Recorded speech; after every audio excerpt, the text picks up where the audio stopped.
राम सभा में राम राम सा राम राम सा कई बात नहीं आलस की करा रही है। अरे राम राम सा तो जोर बोलो राम राम सा राम राम सा राम राम सा। परम दयाल अनंत सुख सम्राट आदि सद्गुरु सर्वात्माओं के सद्गुरु सर्व सृष्टि के सद्गुरु सद्गुरु सुखराम जी महाराज में धन्य हो धन्य। परम दयाल सद्गुरु दयाल जी महाराज में धन्य हो धन्य। परम दयाल सद्गुरु बाबा जी महाराज धन्य हो धन्य। तालनपुर धाम में बारंबार प्रणाम स्वीकार होए। राम सभा में राम महाराज। उपस्थित सभी राम सनी भाई बहनों को बारंबार कोटि कोटि राम राम सा कोटि कोटि प्रणाम। महाराज की भारी विशेष कृपा बरस रही है। परमात्मा बड़े भाई साहब ने सौदागिरी ग्रंथ लिया कि जीवात्मा का सौदा समय रहते कर लेंगे तो हमें इसी जन्म में परम मोक्ष की प्राप्ति हो जाएगी, और नहीं तो ये मर्त लोग हैं और पग पग पर कर्म बंधन होते जा रहे हैं, और कर्म बंधन होने के बाद जीग जाप करनी कर्म इनसे कटने वाले नहीं। अगर कर्मों को काटना है तो हमें सत्सबद की सत्ता को इस घट में प्रकट करना पड़ेगा, और भेद विधि से हमें सिमरण करना पड़ेगा, और अमर लोग जाने का जो मार्ग है इस घट में उसको काटना पड़ेगा, उस रास्ते पर चलना पड़ेगा। महाराज ने लिखा कि ओ तो रस्तो बेरो निमक ढील नहीं खाए समोहाया सुख राम के क्रोड़यन साजाई क्रोड़यन साजाई संत सामा चले आवे सत जल खावे सुनाने अमर कपड़ा बन जावे अमर काया तामरे ले संत बदाई ओ तो रस्तो बेरयो निमक ढील नहीं खाई। अमर लोग जाने का मार्ग चल रहा है, ये रास्ता बह रहा है, चालू है इस कलयुग में। तो अमर लोग जाने का रास्ता चल रहा है। कहां पे चल रहा है? इस घट में चल रहा है, बाहर नहीं चल रहा। कि आदि सदगुरु सुखराम जी महाराज ने राम चौकी बिरई में अवतार लिया तो वहां जाएंगे तो हमें अवरलोक का रास्ता मिलेगा, या यहाँ से वहां जाएंगे तो हमें अवरलोक मिलेगा, या और कई अन्य संत प्रकट हुए और उनकी भूमिका में जाएंगे तो हमें अमरलोक मिल जाएगा। रास्ता हमें अपने घट में ही ढूंढना पड़ेगा, दूसरा और कोई उपाय नहीं है। क्योंकि यही बात परमदयाल सदगुरु सुखराम जी महाराज ने कही है कि अमर लोग जाने का मार्ग अपने घट के अंदर ही है, बाहर नहीं है। भूला कर बहुता फिरे हर ढूंढन के काज साहिब तो सुखराम के नेड़ा है घटमा है। तो राम जी घट में मिलेंगे, बाहर कहीं नहीं मिलेंगे। संतों की तपोभूमि है, संतों ने जहाँ अवतार लेकर के सिमरण किया है उस भूमि का पराक्रम है, उसको अपन नकार नहीं सकते। आज महाराज ने जिस जगह भूमिका पर अवतार लिया उस तपोभूमि का भी गुण है। महाराज कालनपुर में पधारे और आज कालनपुर में वो खेदड़ा जी सशरीर मौजूद है। जो सुखराम जी महाराज के दर्शन किए वो खेदड़ा जी हैं, और उसी जगह पर परमदयाल सदगुरु सुखराम जी महाराज ने चरण रखे। तभी अपन बोलते हैं कि चीर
का आज भी है।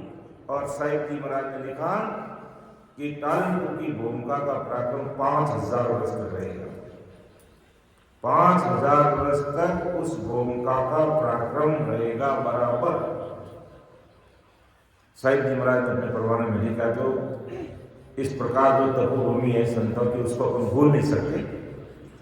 और वहां पर अगर बैठ करके अपन भजन करते हैं तो भजन में 4 चांद लगते हैं। इसको भी अपन नकार नहीं सकते, क्योंकि संतों ने वहां चरण धरे, संत वहां अवतार दिया और संत वहां प्रकट हुए और संतों ने वहां भजन किया।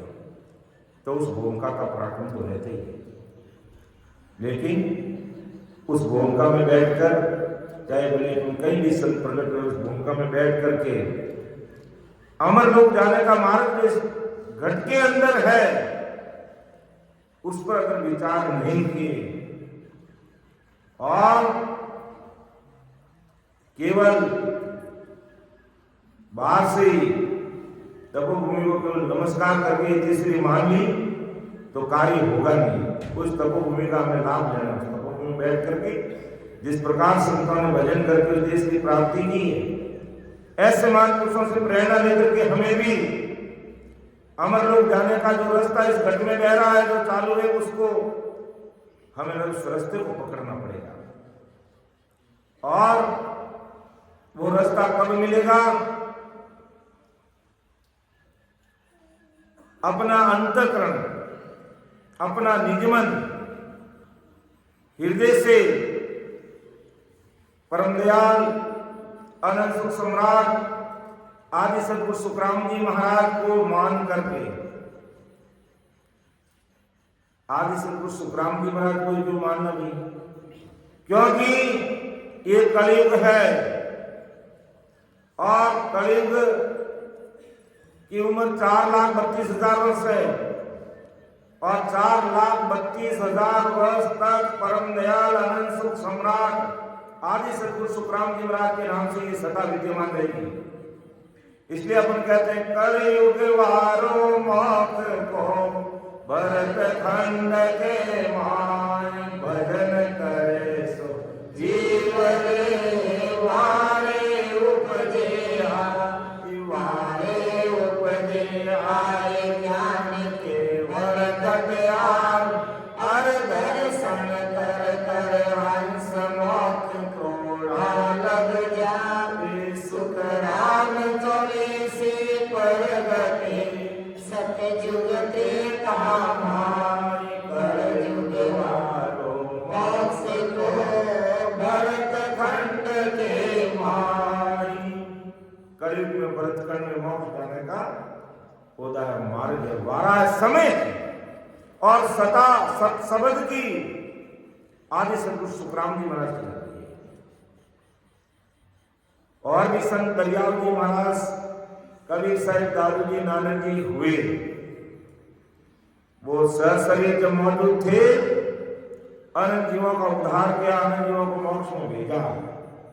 लेकिन वर्तमान में यह आदि सदगुरु सुखराम जी महाराज की सत्ता विद्यमान है और इसी नाम से ये सत्ता काम कर रही है। और महाराज ने कहा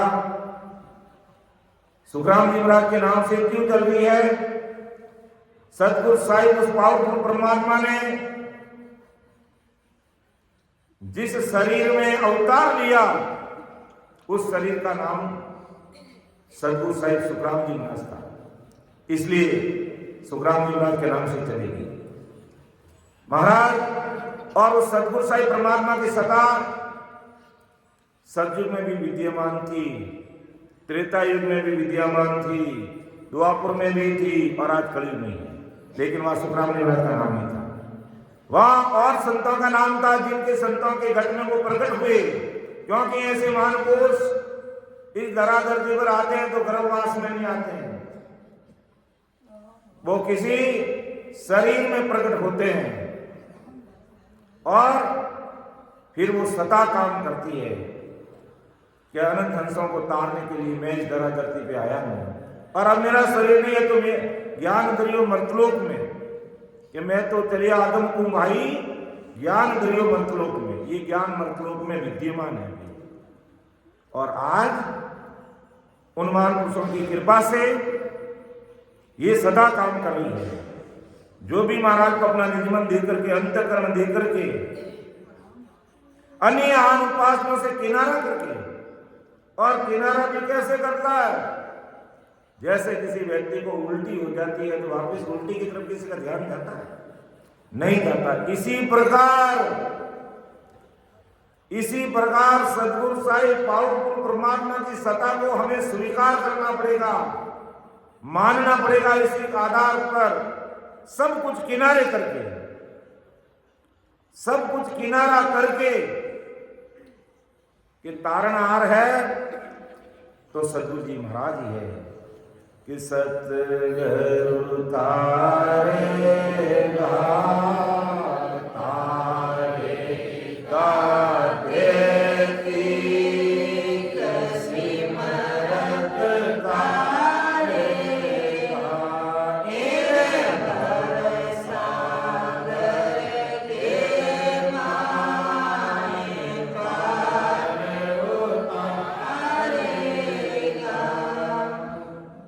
सागर से पार वो सद्गुरु साहिब पावरफुल परमात्मा की सताई करने वाले। और अब हम लोकलाभ से माया जगत में रहते हुए, इस मर्ती लोक में रहते हुए, और इधर उधर भी ध्यान लगा देते हैं। कैसे लगा देते हैं?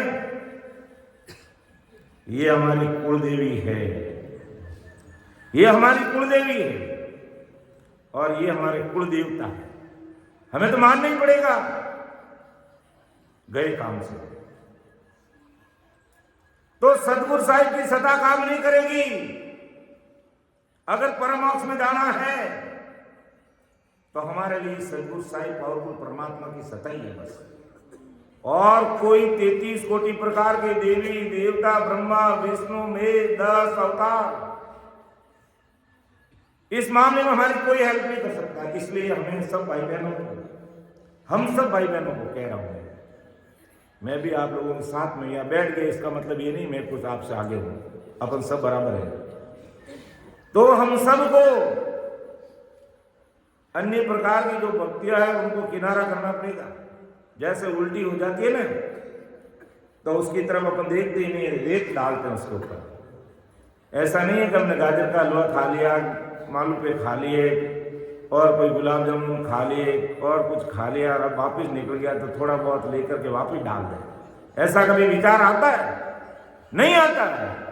तो इसी प्रकार जिस प्रकार उल्टी होने के पर वापस वहां ध्यान नहीं जाता है, इसी प्रकार 24 घंटे हमारा ध्यान उस सद्गुरु साहिब पावरफुल परमात्मा की सत्ता की तरफ रहेगा, उस सत्स्वरूपी राम नाम की तरफ रहेगा, उस सत्स्वरूपी सत्संग के प्रति रहेगा।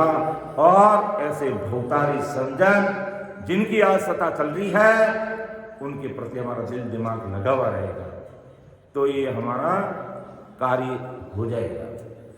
वरना केस बराबर आतरो जे अंश राखे कोई, तो आ कृपा ना बने ऐसी कुदरत होई, ऐसी कुदरत होई नीज मन माने नहीं, कपट लिया आदीन ताई घर जावे नहीं, सुखराम के पच पच मरो गरज सरे नहीं कोई। बहुत कड़ी बात है, लेकिन बात बहुत बड़ी है अमर लोग जाने के लिए। और बाकी दूर डगरा में रास्ते रहो, इधर उधर घूमते रहो और गाते रहो, ये वो ये करे, मेरे परिवार में ऐसा करे इसलिए मुझे भी ऐसा करना पड़ेगा, तो करो भी करते रहो। और अमर लोग जाना है तो मायावी जगत से परिवार से उठना पड़ेगा, तब जाकर के काम बनेगा।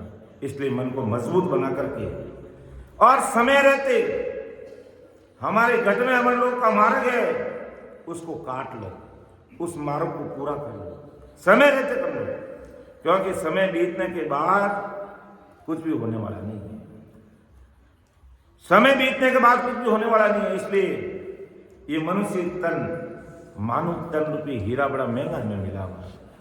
अपन इसको ललफल में और सामान्य में भी ले लेते हैं और 24 घंटे मायावी जगत में डूबे रहते हैं। और अपने कल्याण की तो बात तो विचार ही नहीं कर पाते हैं। और अमर लोग जाने का जो मार्ग इस घट में है, कभी हम उसको देखने का, ढूंढने का कोशिश ही नहीं करते हैं। बस भी राम राम कर रहे हैं, अच्छी बात है, राम राम तो करना ही पड़ेगा, राम राम किए बिना तो काम होगा ही नहीं। लेकिन राम राम करने का भी एक तरीका है, राम राम करने का भी एक तरीका है। अगर उस तरीके से अपन राम राम करेंगे तो वो चीज हमें मिल जाएगी। बाकी पहला जी ने राम राम किया, परम मोक्ष में नहीं किया। ध्रुव जी ने भी राम राम किया, अटल तारा बन के अमर हो गए। लेकिन परम मोक्ष में जाने के लिए सतगुरु साहिब का सहारा लेना पड़ेगा उनको भी। और शेष भगवान 2000 जीवी से राम राम राम राम रट रहे हैं। लेकिन मायावी गुण प्रकट हो गया, 50 करोड़ योजन जो पृथ्वी उसका भार वो अपने सिर पे लेके बैठे हैं। उनको 1 ग्राम भी भार नहीं लग रहा है, ये गुण प्रकट हो गया। लेकिन परम मोक्ष में जाने के लिए अगर इस कलयुग में 4,32,000 वर्ष के अंतर्गत अगर वो मानव तन धारण करते हैं तो उनको इस धरा धरती पर आकर के ऐसे केवली महापुरुषों का शरण लेना पड़ेगा और सत्संग की सत्ता को घट में प्रकट करना पड़ेगा। और इस घट के अंदर जो अमर लोग जाने का मार्ग है, उस मार्ग चलना पड़ेगा। और वो मार्ग क्या है? अंतकरण देकर के कोई भी भाई बहन कहीं भी रहने वाला है, कोई छोटा बड़ा ऊंचा नीचा, स्त्री पुरुष, कोई किसी का कारण नहीं, कोई ऊंच नीच जाति का कोई कारण नहीं, बाल गोपाल का कारण नहीं, किसी भी जाति का कोई भी भाई बहन है और जिसको प्रेम आया है, प्रेम आकर के नाम से प्रीति कर ली है तो कार्य हो जाएगा। और वो मार्ग हमारे शरीर में पहला स्टेशन हमारा कंठ कौन है। जब भजन में लगते हैं तो कंठ कौन पर ये सत्संग की सत्ता जब घट में प्रकट होती है, ब्रह्म बैराग से आकर के हमारा जीव आत्मा भी यहीं कंठ पर है, तो वो सत्संग की सत्ता इस जीवात्मा को लेते हुए नहंचर निजनाम कंठ से हृदय में, हृदय से फिर मध्य, फिर नाभि, नाभि से फिर ब्रह्मा जी का स्थान, गुद्दाघाट, शेष लोक, फिर बंकनाल और 21 स्वर्ग, मेरुदंड, रीड़ा पिंगला सुपना के द्वारा त्रिकुटी, और त्रिकुटी के आगे 3 ब्रह्म के 13 लोक, यानी महामाया का लोक, प्रकृति का लोक, ज्योति लोक, अजर लोक, बजर लोक, आनंद लोक, इखर लोक, निरंजन निराकार, शिव ब्रह्म, माँ शून्य, शून्य सागर और पार ब्रह्म। उसके बाद में सिद्ध शिला फोड़ करके दशोद्वार के परे। जब तक नहीं होगा तब तक हमें संसार में वापस आना पड़ेगा। इसलिए अपना विषय है ध्यान समाधि का विषय चल रहा है। और ध्यान समाधि में भी इससे पहले है जो हमने नाभिबंध को देखा, पाताल लोक की बात देखी, और पाताल से फिर बंकनाल और पीछम के मार्ग को होते हुए अपन अब मेरू जो बंद है, यहाँ पर अगर किसी भी व्यक्ति का, भाई बहन का जब ध्यान आता है तो वहाँ पर कैसा अनुभव आता है, क्या क्या कष्ट उसको सहन करना पड़ता है, वो सारी चीज़ों का खुलासा परम दयाल सद्गुरु सुखराम जी महाराज ने इस ध्यान समाधि विषय में एक एक जगह, एक एक स्थान को खोल खोल करके बताया। इसलिए सभी भाई बहनों से मैं हाथ जोड़ करके निवेदन करूं कि जिसके घर में अगर वाणी जी महाराज नहीं है तो वाणी जी महाराज आज महाराज की कृपा से उपलब्ध है, आराम से आप वाणी जी महाराज ले लीजिएगा। और घर में वाणी जी महाराज जरूर हमें रखना चाहिए, और समय मिले तो रोज खोलना चाहिए, और नहीं तो कम से कम 1 सप्ताह में खोलने की शुरुआत करनी चाहिए। वाणी जी कई घरों में जाते हैं, वाणी जी महाराज इस तरीके से समेटे रहते हैं और वापिस खोलते तो पता चलता है कि साल भर वाणी जी महाराज के कभी हाथ ही नहीं लगे। तो फिर वाणी जी महाराज कोई घर में ऐसे रखने के लिए थोड़ी रखना चाहिए, लेकिन खोल करके उसमें क्या बातें लिखी उस पर अपन को मनन करना चाहिए। तो ध्यान समाधि की बात अपन कर रहे हैं, तो कोई भी भाई बहन अगर उसका कंठ पर ध्यान है, या हृदय में ध्यान है, या मध्य सुन पर है, या नाभि में है, या पाताल में है, शेष लोक में है, या बंकनाल में है, या 21 स्वरूप में, जहां भी अपना ध्यान है और नहीं है तो हमें ध्यान करना पड़ेगा। दूसरा और कोई उपाय है ही नहीं। अमरलोक जाना है तो, और गाड़ी वाले बैल की तरह अगर घूमना है तो फिर घूमते रहो। और अपन को पता है अभी अपन मर्तलोक में हैं और मानव तन पाए हुए हैं, और कितना कष्ट हमें देखना पड़ता, कोई सुखी नहीं। अपन सोचते हैं कि वो ऊंचे पद पर होगा देश का सर्वोच्च व्यक्ति, वो कुछ सुखी होगा, रात को नींद लेना भी हाथ की बात नहीं है। तो कोई सुखी नहीं है, तनधारी अवधु कोई नहीं सुखिया रे, थोड़ा थोड़ा सभी दुखिया रे। तो अब करना क्या है कि अपन भजन कर रहे हैं और कहां पर हमारा सुर्ती लग रही है, कहां पर हमारा ध्यान लग रहा है, उससे संबंधित हमें ध्यान समाधि की साथ यहाँ पढ़नी चाहिए। और फिर मिलान करना चाहिए कि महाराज ने वास्तव में इतनी सारी बातें लिखी है। महाराज ने एक स्थान की कोई 50 बातें लिखी है, लेकिन 50 नहीं तो कम से कम 5 तो अपने अनुभव में आती है। लेकिन आएगी कब? जब अपन महाराज को अरदास करके कम से कम 2-3 घंटे के लिए बैठेंगे। बाकी घंटे आधे घंटे में तो ये माँ के इतना घोड़ा पड़ा है, कहीं नाक मत बैठ जी, कहीं कान मत बैठ जी, कहीं ऊपर बैठ जी, कहीं नीचे बैठ जी, कहीं खाद हाल जी, कहीं माता में खाद हाल जी, कहीं अटी नहा ली, कहीं वटी नहा ली, खाद घूमते ही रहो। तो घंटे आधे घंटे तक तो ये मनीराम कंट्रोल में आने वाला नहीं है। मनीराम कंट्रोल में आने वाला नहीं है। ये इधर से उधर भटकाएगा, नए नए काम पैदा करेगा। कह रहे अरे ये काम करना आपने किया ही नहीं। क्यों भाई, तुझे ये 9 दिवसीय सत्संग कार्यक्रम आया तभी तुम्हें वो काम याद आया, उससे पहले आया ही नहीं। और क्या है, 9 दिवसीय सत्संग शुरू हुई तभी सर्दी पड़ती है। ये सर्दी हमेशा ही पड़ती है। तो ये कार्यक्रम कोई आज ही महाराज का दिवस है इसलिए आज की सत्संग में ही आना जरूरी नहीं है। 9 दिवसीय सत्संग कार्यक्रम या अपने तो बाबा जी महाराज की कृपा से 15-15, 20-20 दिन पहले से सत्संग कार्यक्रम शुरू हो जाता है। 9 दिन का तो अपने यूं कि भाई दिन में 3 टाइम सत्संग कार्यक्रम, शाम को सत्संग को आज 15 दिन पहले से चलूंगे। तो क्या हमें आज ही महाराज की मौत स्थिति है जो आज ही हमें संगत में आना चाहिए? नहीं, अगर संगत का मौका मिले तो हमें प्रतिदिन सत्संग करनी चाहिए। प्रतिदिन महाराज की जगह ओंकार स्थान पर तो है, लेकिन घर पे भी रोज हमें सत्संग करना चाहिए, जिससे बाल गोपाल छोटे बच्चे भी है जो वो वाणी जी पढ़ना सीखे। कई घरों में जाते हैं छोटे बच्चे साख्या बोलते हैं, वाणी जी पढ़ के सुनाते हैं, हरदे सुनाते हैं कि मैं ये बोल के सुनाऊं, मैं ये बोल के सुनाऊं। तो ये बहुत जरूरी चीज है और अपन इस चीज की तरफ ध्यान नहीं दे रहे हैं। और ध्यान नहीं दे रहे हैं तो कुदरत का कमाल पूरा सब उसके कंट्रोल में है। फिर दुनिया भुगतती है कि ये हो रहा वो हो रहा, क्योंकि उस सस्वरूप सही परमात्मा को पता है कि अपनी औकात कितनी है। उनको सब पता है कि तू क्या कर रहा है, किस प्रकार तू है जो अनमोले जानवरों को जिंदा खा रहा है, और फिर कह रहा है कि मेरे ऊपर संकट आ गया, कष्ट आ गया, दिक्कत आ गई। तो वो तो होना ही होना है, क्योंकि हम अपनी औकात में रहे तो ठीक रहेगा। बाकी वो ससरूप साहिब के जो सीसीटीवी कैमरे में कोई बच ही नहीं सकता। अपन गलत फहमी में है, मुझे कोई नहीं देख रहा है, हमें वो सीसीटीवी कैमरा जो ससरूप परमात्मा को सब देख रहा है। इसलिए हमारा ध्यान कहाँ पे लग रहा है, उससे संबंधित हमें ध्यान समाधि विषय को खोलना चाहिए, पढ़ना चाहिए। और हमारा ध्यान कहाँ लग रहा है उससे संबंधित हमें साथ या पढ़नी चाहिए, ताकि हमें समझ में आ जाए कि महाराज ने ये चीज लिखी है और प्रैक्टिकल मेरे साथ ऐसा कोई अनुभव आ रहा है कि नहीं आ रहा है। नहीं आ रहा तो क्यों नहीं आ रहा, तो नहीं आ रहा तो हमें महाराज को अरदास करके थोड़ा सिमरन का समय बढ़ाना पड़ेगा।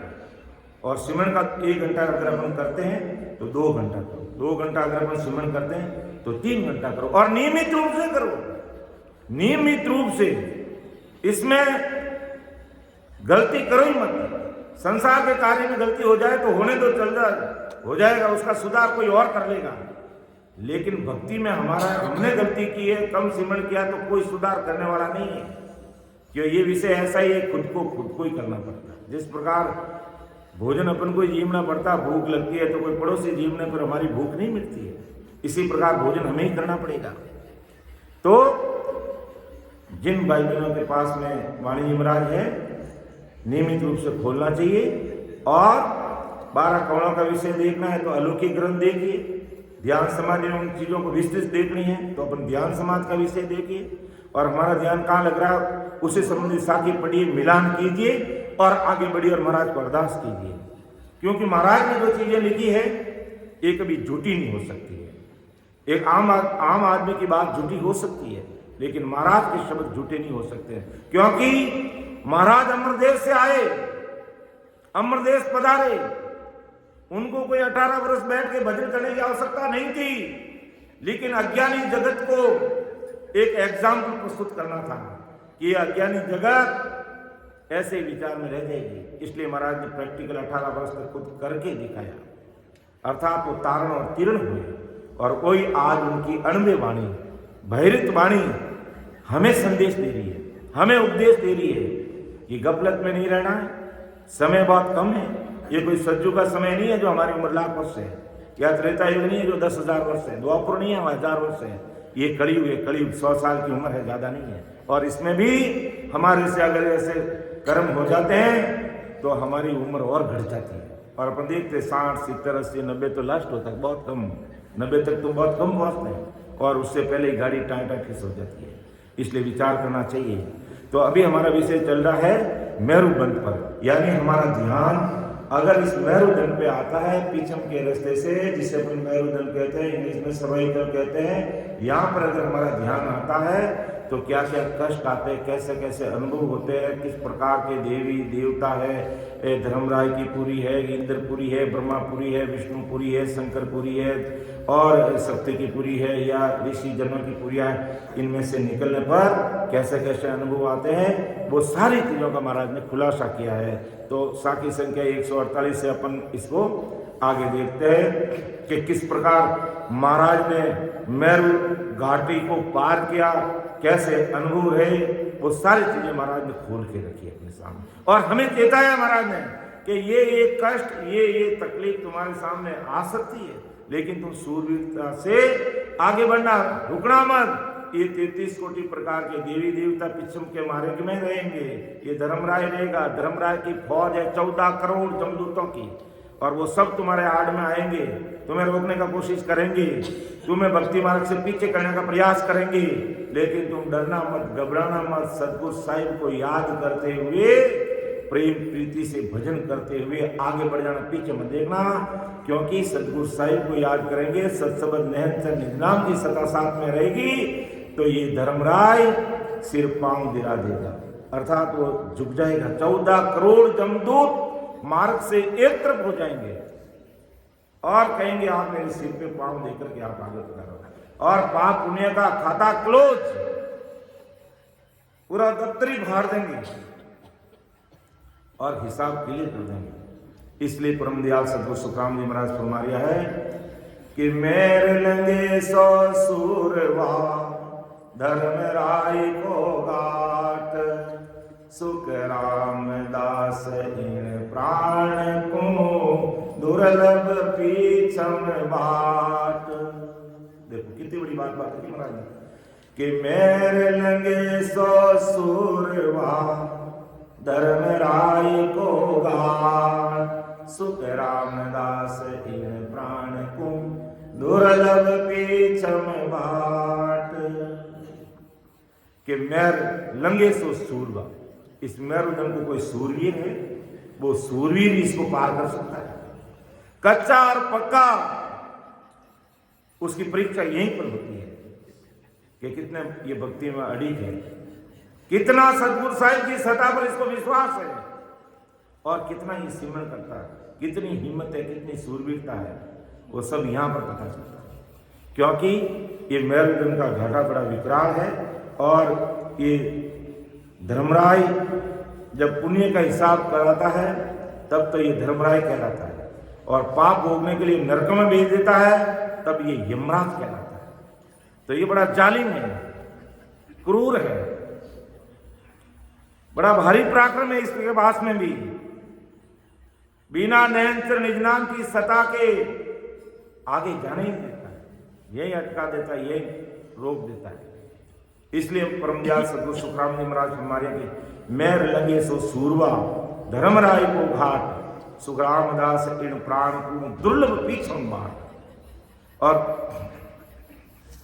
सूरवीरता कैसी, कैसी सूरवीरता चाहिए, जो महाराज ने एक पद में लिखा, हरिजन सोरा हरिजन सोरा बीर पर्याली वदोनी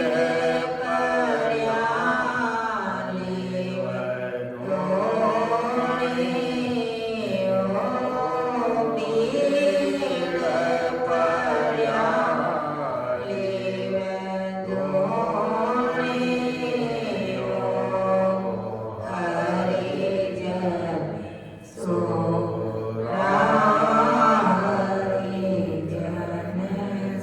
ऐसा सूर्य भीड़ पड़ियाली वदूणी। कितनी बड़ी बात लिखी, भीड़ का मतलब दुख। अगर कोई दुख और कष्ट आता है,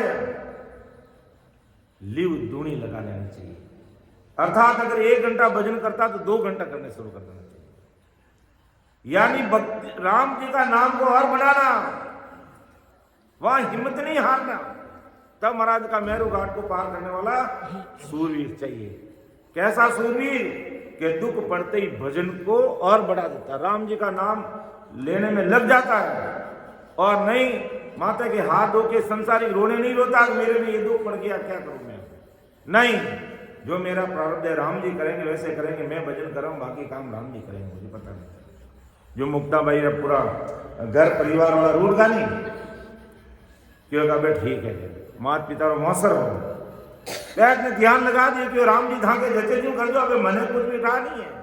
ये घर परिवार वाला आपने मटो कहा दिया है, तो वो आप देख लीजिए, आप देख लीजिए। तो राम जी के राम रे भक्तों रो काम कदे न अटके रे मुसाफिर क्यों भटके भाई।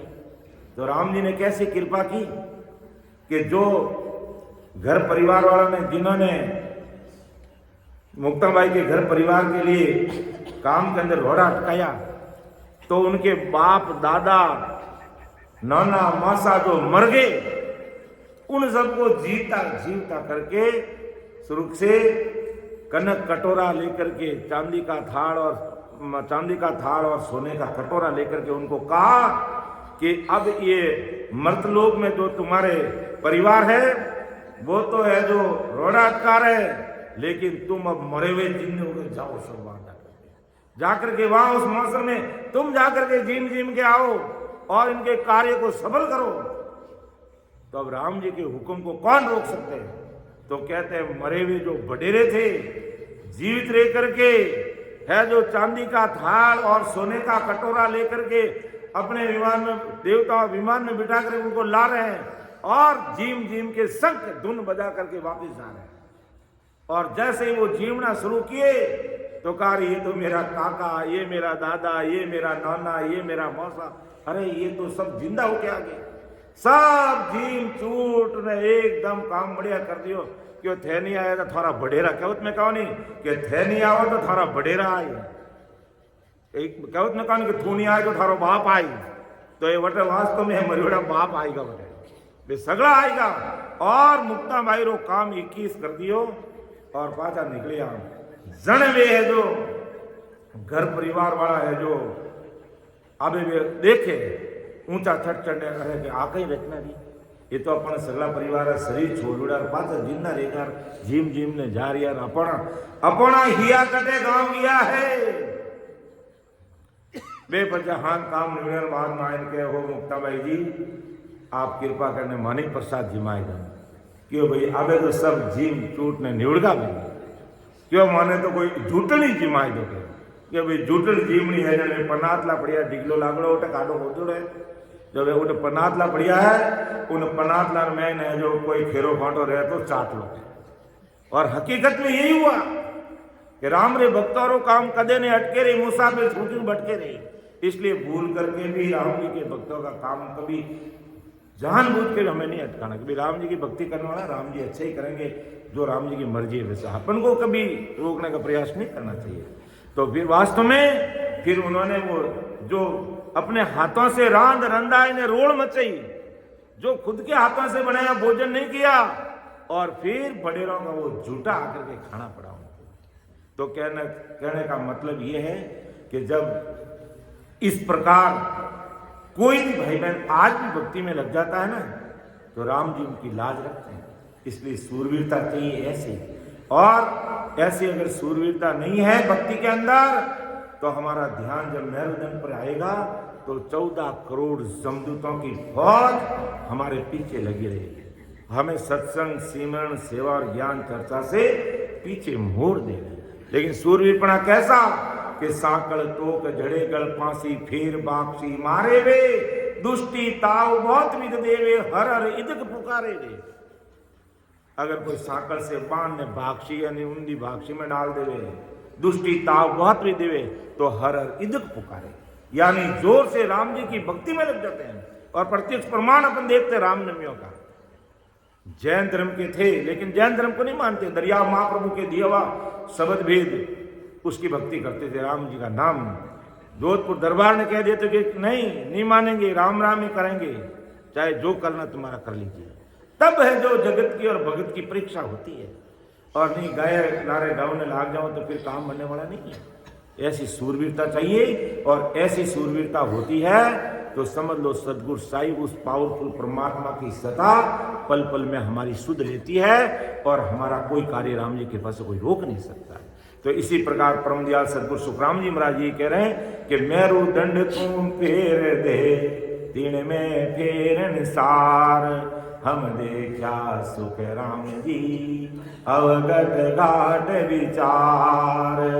कि इस प्रकार मेरुदंड से ये जमदूत है जो हमें वापस फेर देते हैं, यानी हमारा ध्यान अटका देते हैं, भटका देते हैं, लटका देते हैं। लेकिन हमें यहाँ पर सूरवीरता चाहिए। कैसी सूरवीरता चाहिए? जिस प्रकार महाराज हरिजन सूरा भीड़ पड़ियाली उदूनी हो, तो ऐसी परिस्थिति में हमें जोरावर सिमरण करना चाहिए, न कि हमें भजन करना छोड़ देना चाहिए कि नहीं अब तो मेरे से राम राम नहीं होगा। क्यों नहीं होगा?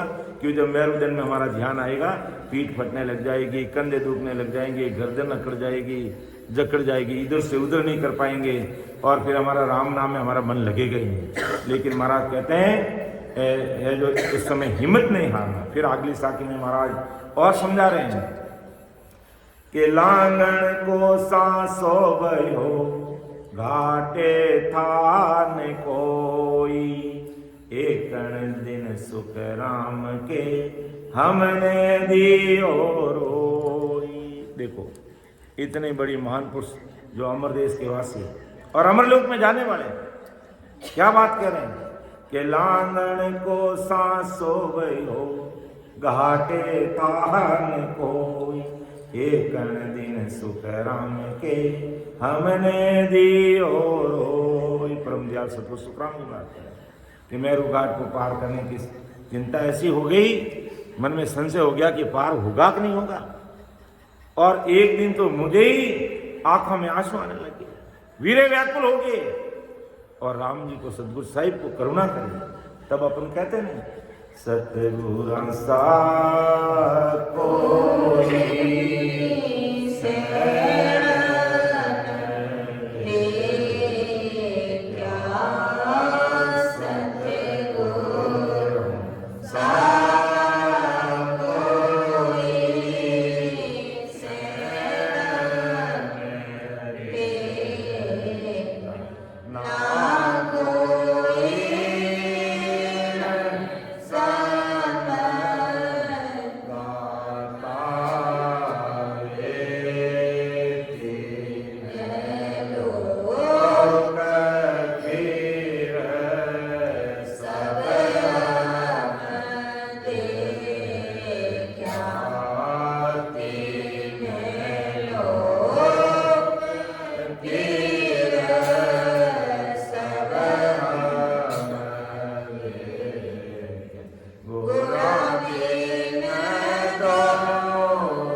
राम स्मरण करने वाले नयन श्री जीवात्मा मेरुदंड पर आती है, वो चिंता में पड़ जाती है, विचार करने लग जाती है कि अब ये घाटा पार कैसे होगा,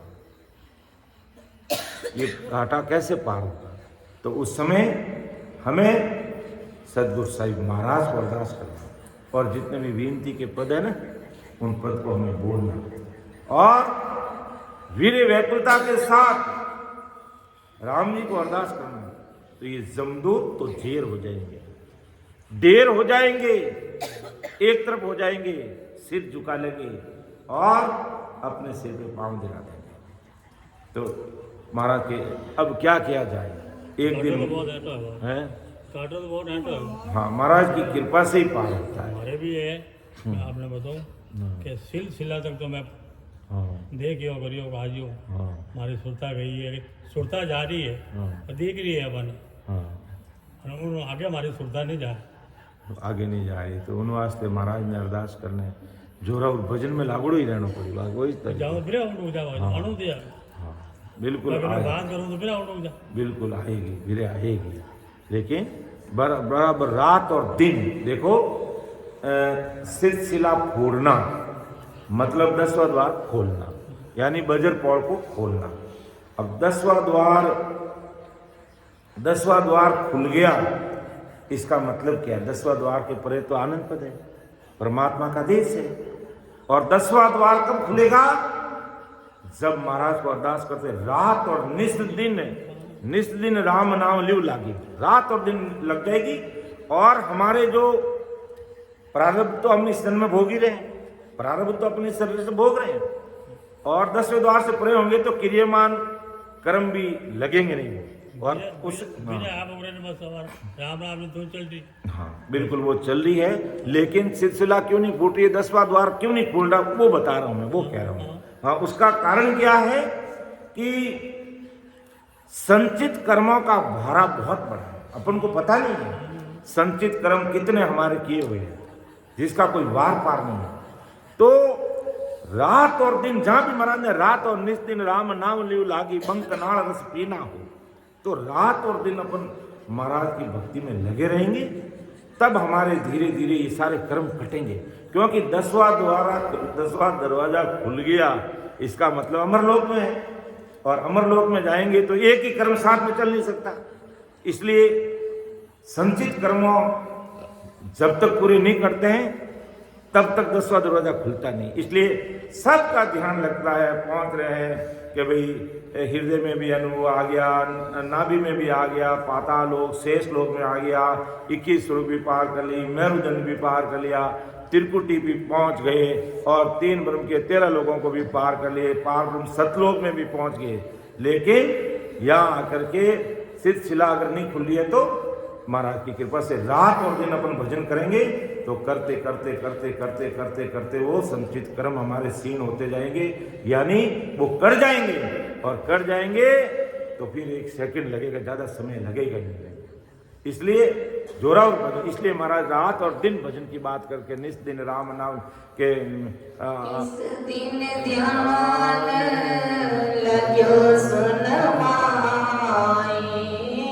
निस दिन ध्यान लग्यो सुनवाई, मन निज बन होए जीना, जन सुख राम मिल्या सुन सागर, जन सुख राम मिल्या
जब विघन मंडल में घर हो जाएगा नहीं तो महा अमीर से वो पीड़ने लगते हैं, लेकिन जब तक वहां नहीं पहुंचेंगे तब तक निस्दिन रात और दिन सिमरन करते रहेंगे और करते करते करते धीरे धीरे धीरे धीरे जितने भी हमारे संचित कर्म है उन सब का खात्मा। प्रारब्ध कर्म तो इस जन्म के भोगने और वो तो हो ही रहे हैं, और जब भक्ति में लगेंगे तो कुदरती क्रियामान दूसरे कर्म होंगे ही नहीं।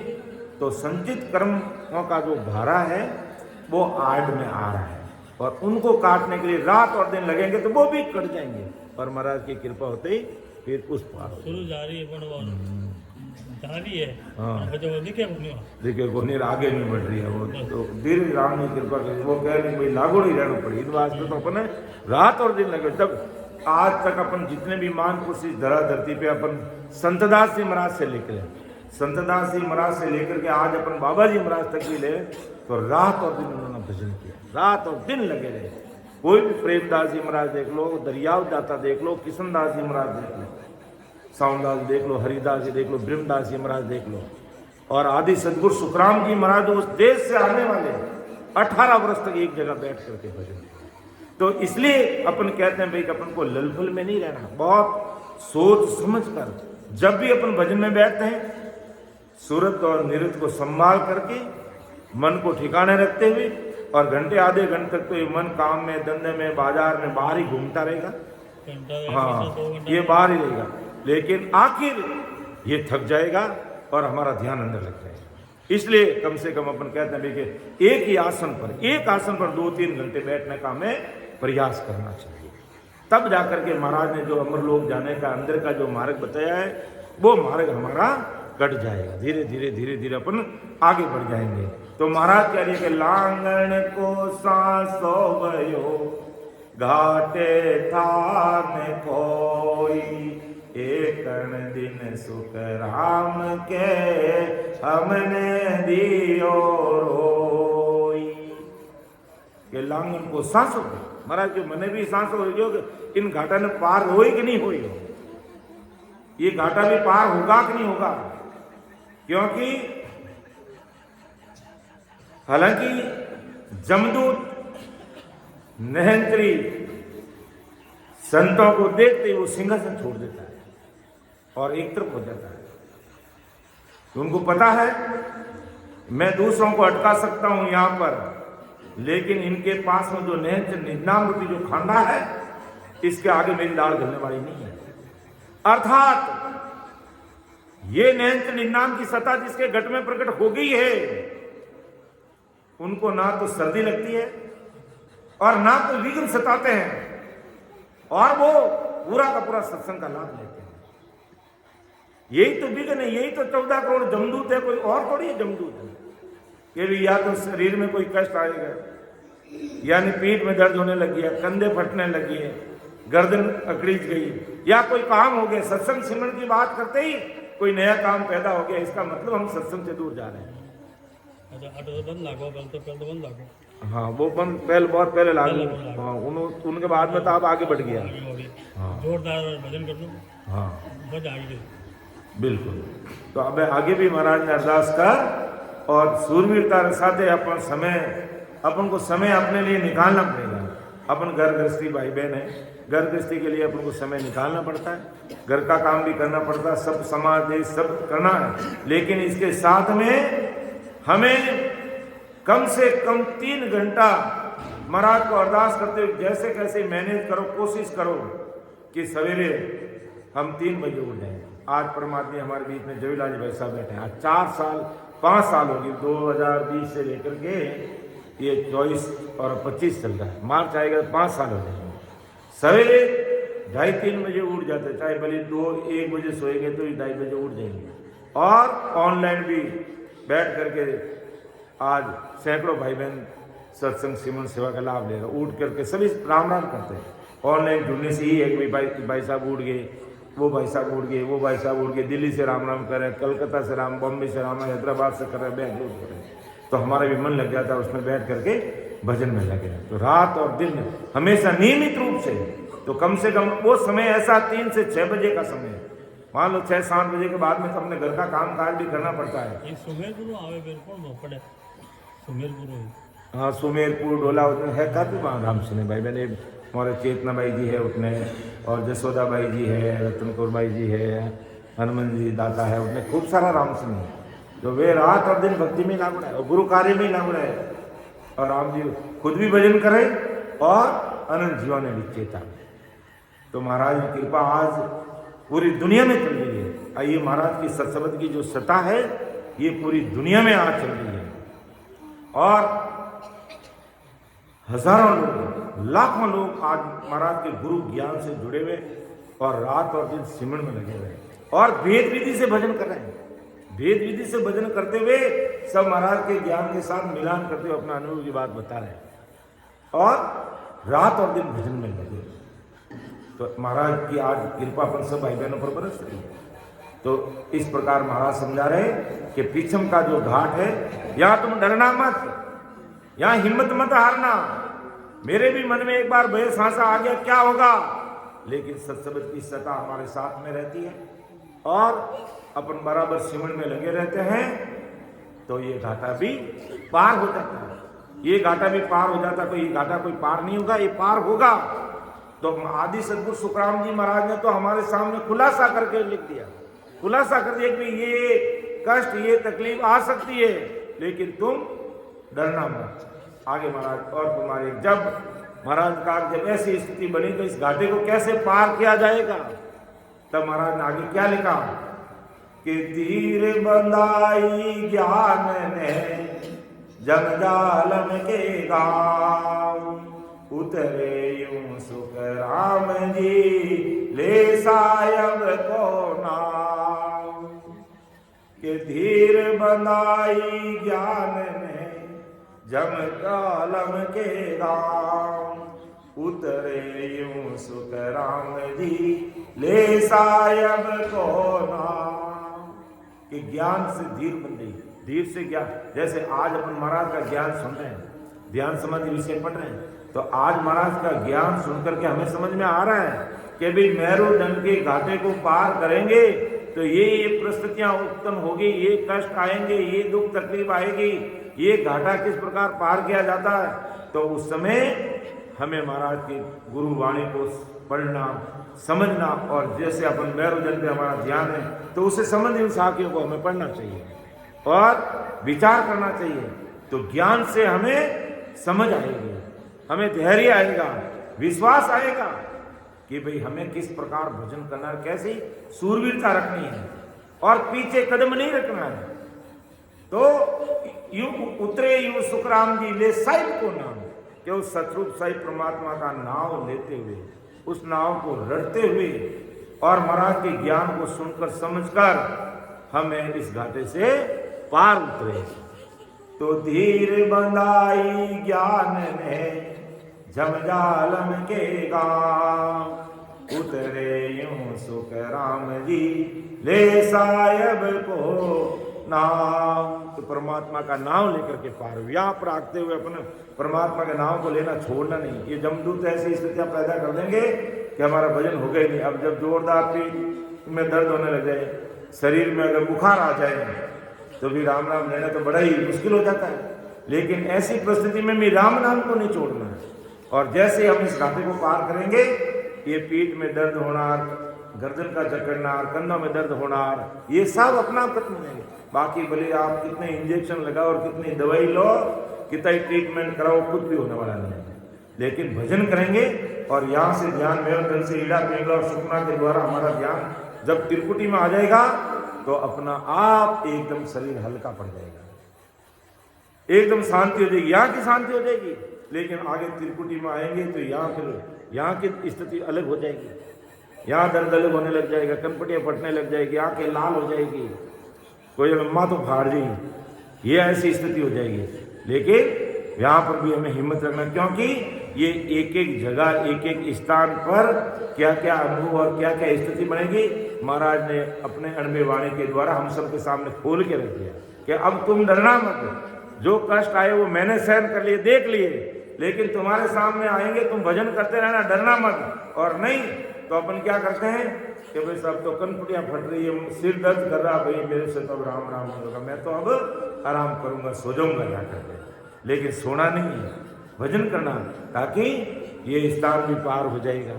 और धीरे धीरे धीरे धीरे करते करते करते 3 ब्रह्म के 13 लोक, ओंकार पार ब्रह्म सतलोक को पार करके 10वें द्वार खुल जाएगा, उससे परे हो जाएंगे। तो फिर आनंद ही आनंद, आनंद में देश रोज हो गया, फिर आनंद ही आनंद है कि गीगन मंडल में है जो वो डेरा हो जाएगा मेरा। वो उस सदगुरु साहिब से पीव प्रसंग बीना के जन सुखराम मिलिया सुन सागर, पीव प्रसंग भीना, उस परमात्मा के साथ में अरस परस हो जाएंगे। तो फिर वह आनंद ही आनंद, तभी तो का आनंद लोक है वो, तो फिर आनंद ही आनंद है।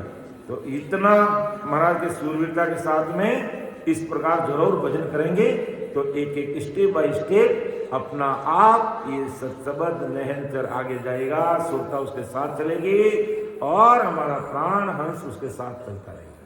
क्योंकि ये जो नहनचर निज नाम कोई अपना घट से तो प्रकट हुआ नहीं, आया ब्रह्म बैराग से आया और इस जीवात्मा को लेने के लिए, और ब्रह्म बैराग में जाके मिलेगा और नहीं जाएगा तब तक ये जीवात्मा नहीं जाएगी वहां, तब तक पीछा छोड़ने वाला भी नहीं है। इसलिए महाराज माता के कैसे इस घाटे को पार किया कि धीर मंदाई ज्ञान में जब जालम के गांव, उतरे यूं सुख राम जी ले सायब को नाम। तो इस प्रकार राम जी महाराज ने ज्ञान के द्वारा धीर बंधे, धीरे धीरे अपना आप कहता नहीं, जब नयन से निजनाम इस घट में प्रकट हो जाए तो ये सदगुरु जी महाराज का दूसरा रूप है कि सदगुरु साहिब वास्तव में सदगुरु यही सत सबद सो गुरु हमारा परम दयाल सदगुरु सुखराम जी महाराज ने राजा को क्या कहा कि रमता संग रमु जग माही, इन मन को सिख कीना, सत सबद सो गुरु हमारा, तत तिलक सिर दीना। कि सत सबद सो गुरु हमारा, सत सबद को गुरु क्यों कहा? क्योंकि ये सत सबद नहनचर निजनाम की शता जब घट में प्रकट हो जाती है तो 24 घंटे हमारे साथ रहेगी, 24 घंटे, पल भी दूर, एक पल भी दूर नहीं हो सकते।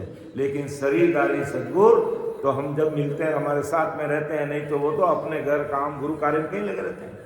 लेकिन सतगुरु साहिब की सता, सत शब्द की सता, सत शब्द सो गुरु हमारा, ये सत शब्द जब घट में प्रकट हो जाता तो 24 घंटे हमारे साथ रहता, ये दूर नहीं हो सकता। इसलिए महाराज का धीर बंदा ज्ञान है जम जालम के गांव, उतरे यूं सुखराम जी ले साहिब को नाम। तो उस साहिब परमात्मा का नाम लेकर के मैं इस घाटे से पार हो गया, और इसी प्रकार हमें भी पार होना की बात ब्रह्म दयाल सदगुरु सुखराम जी महाराज फरमाया। फिर आगे और पार होने का क्या उपाय बता रहे हैं महाराज, वो चीज हमें देख ली है कि नौका नाव जहाज में हम बैठा कमाई, बिन खेया सुख राम जी घाट में उतरो जाई।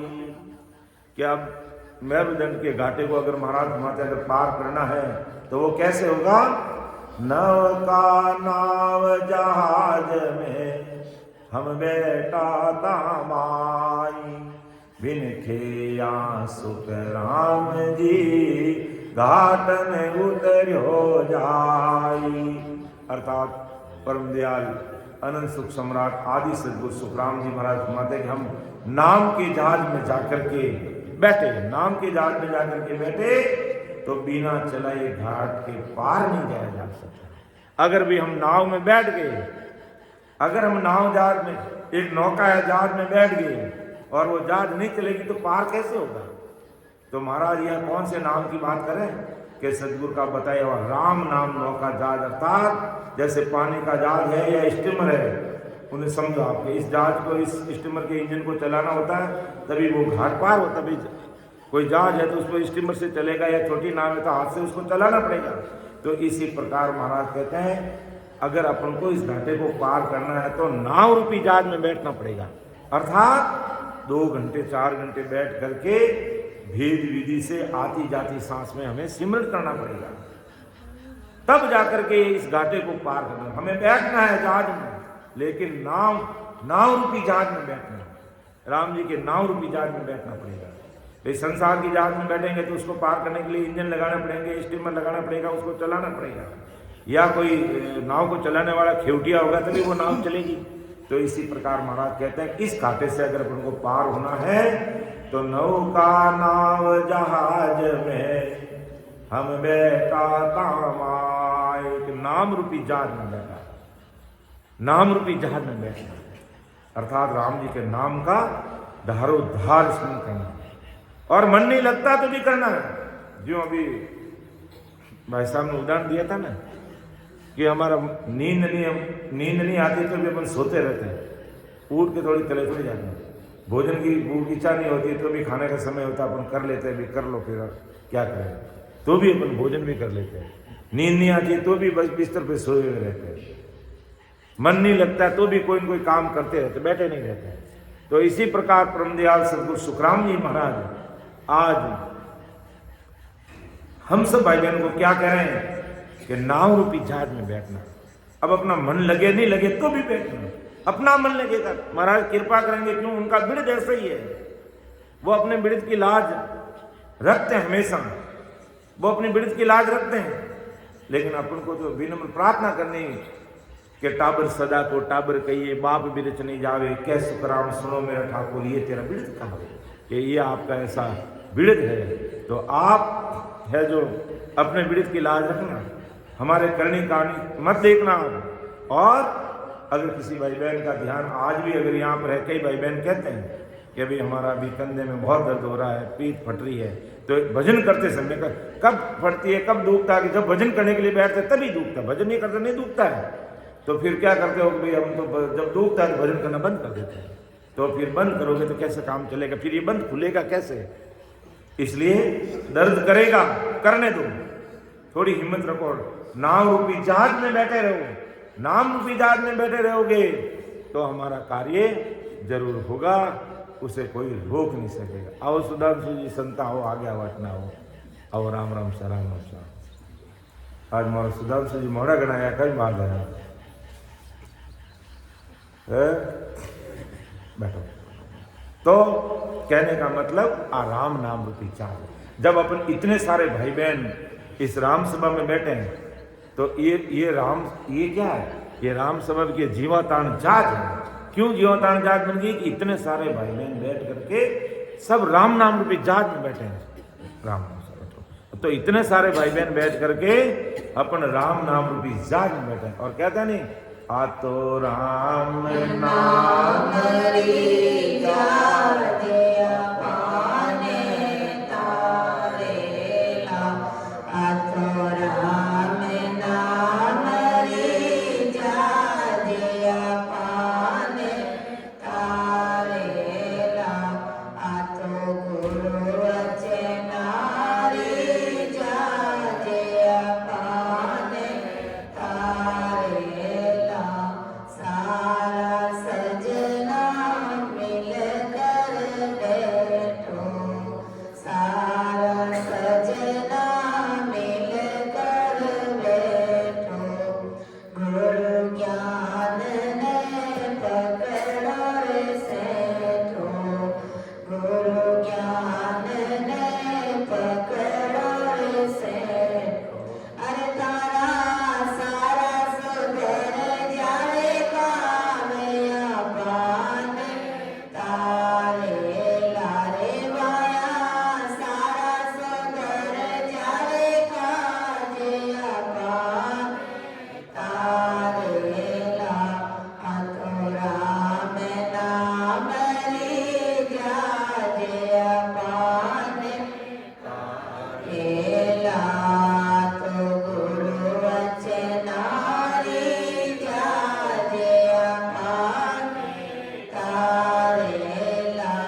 और राम नाम की जान।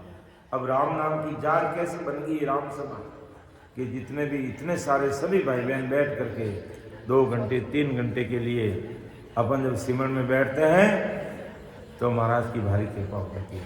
तब कहते हैं ये जीवा तारण जात है। ये जीवा तारण जात क्यों कि इस जात में बैठने वाले सभी राम स्मरण करेंगे।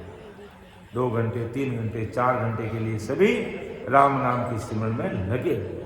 तो यही बात महाराज हमारे परम दयाल सदगुरु सुखराम जी महाराज कि जो भी भाई बहन अगर मेरू घाट पर है या पीछम सर्वाइकल पर जिसका ध्यान लग रहा है और यहाँ पर अगर पीछम ये मेरुदंड की घाटी अगर पार नहीं हो रही है तो सीधा इलाज है कि हमें हमारा मन लगे नहीं लगे हमें राम नाम की जात में बैठे रहना, यानी हमें 2-3 घंटे सिमरन में लगे रहना। महाराज को अरदास करते हुए विनती के पद बोलते हुए अरदास के महाराज ने तो पूरा वीरेकांग लिख दिया, पूरा वीरेकांग लिख दिया।